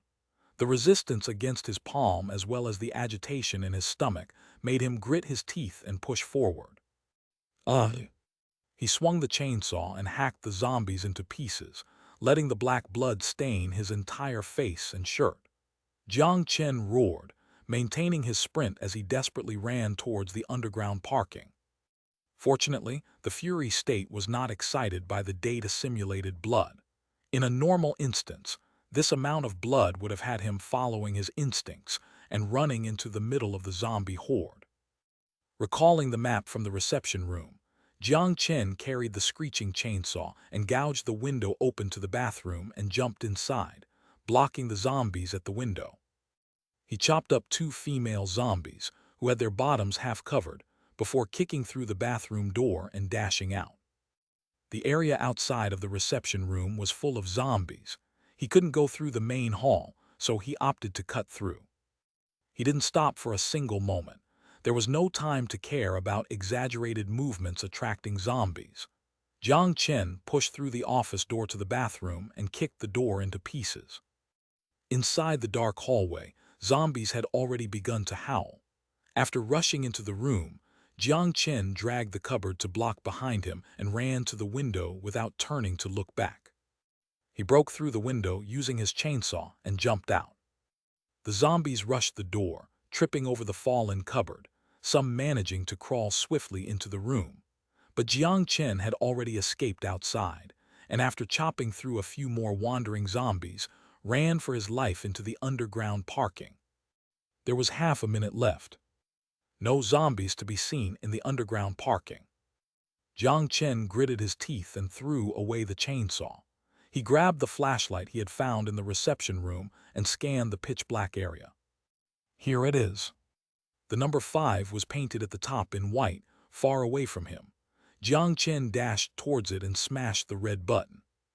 The floor opened, and he jumped in without hesitation. The last he glimpsed were the fatting pieces of the world's edges. Thank God I made it. Just as Jiang Chen had assumed and prayed for, the game reset didn't have any influence on the game control. This was the end of the entire game, where the data was documented. If his guess was correct, then there should have been a place prepared for Lin Lin. Lin Lin's status was not as simple as it seemed. She was at least a scientist. Everyone had died, but only she had managed to flow into the veil unscathed. But even if the control was prepared for her, she was unable to use it anymore. The artificial intelligence had authority over the lab in the real world, so even if she came into control, the secret teller would force her to return. It was an interesting design. Most likely neither the game nor the chief scientist of the entire experiment would have imagined the artificial intelligence would use the security system to threaten the experimenters. Or perhaps the protocol had designed the artificial intelligence to do so, but would a monster who can think be expected to follow these rules? For example, if the secret teller or secret protector determined that its purpose would never be fulfilled without harming humans, how would it process this conflicted logic? Based on the prioritization system, the greatest probability was that it removed the protocols set in place. Jiang Chen walked to the end of the tunnel. On the large wall was engraved, Pack 5 Survival Base, Non-Civil Usage Survival Base. Below the door was an electronic lock. He stood in front of it for a while before letting out a sigh. He never asked for the password from Lin Lin, but he had already guessed it. Extending his finger, he input the password on the touch screen. It was the initial name of the secret teller, or secret protector, but obviously the talkative secret teller had accidentally let it slip out. For everything that it wanted to hide, the artificial intelligence was still too blatant. Even if it was smart enough to deceive humans on the matter of being smooth, it failed to learn a single bit from humans. After all, it was not something that could be processed through logic alone. The door opened, the truth inside. Jiang Chen hesitated briefly, then smiled and walked in. Once he crossed this door, the memories behind him would become irrelevant. Although it was fictitious, it was still 16 years of life. The memories most likely belonged to the original owner of the hibernation chamber. Once he passed through the 7 doors of the survival base, what was most likely a monitoring room full of electronic devices and screens appeared before him. In the middle of the room was someone Jiang Chen had not expected to see. Looks like someone made it over here. A Caucasian man with short stubble smiled at Jiang Chen and extended his hand. Although he hadn't seen, no, perhaps he had, in the sports facility. He'd been in a power armor suit with his face covered by a helmet, but Jiang Chen still recognized him. Hello, Colonel George. Jiang Chen walked up to shake his hand. Oh, since you know my name already, you must have read the journal. George did not seem surprised at all as he shook Jiang Chen's hand before releasing it. Correct. According to the plot, I saw you in the sports facility. Jiang Chen's expression was rather odd as he didn't know what sort of mentality he should have to see this person.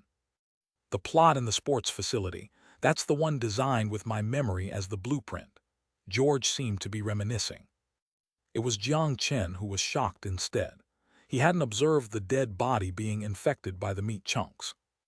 If I guessed correctly, you should be the later experimenter. You're using my hibernation chamber by the looks of it. I've already died in real life. Then how are you existing? Artificial intelligence? Jiang Chen didn't understand. They copied all of the data in my brain onto the hard drive.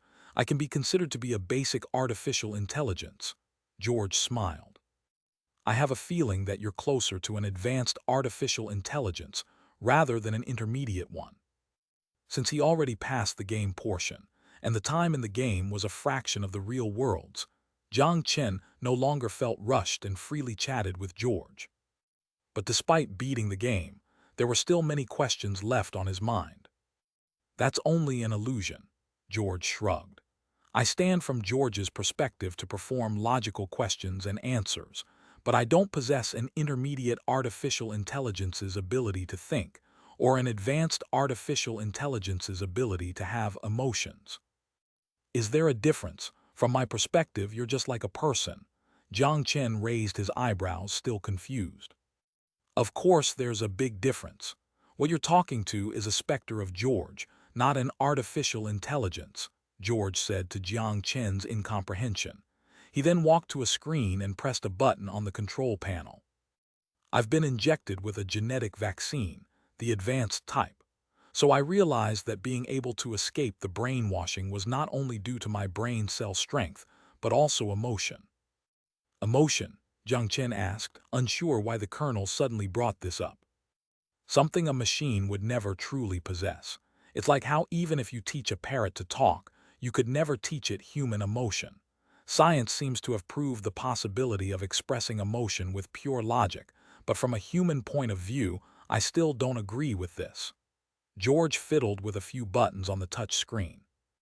The full sensory screen began to play scenes that were familiar, yet also distant to Jiang Chen. This is the memory before the N1 cycle. You may or may not have experienced some of it.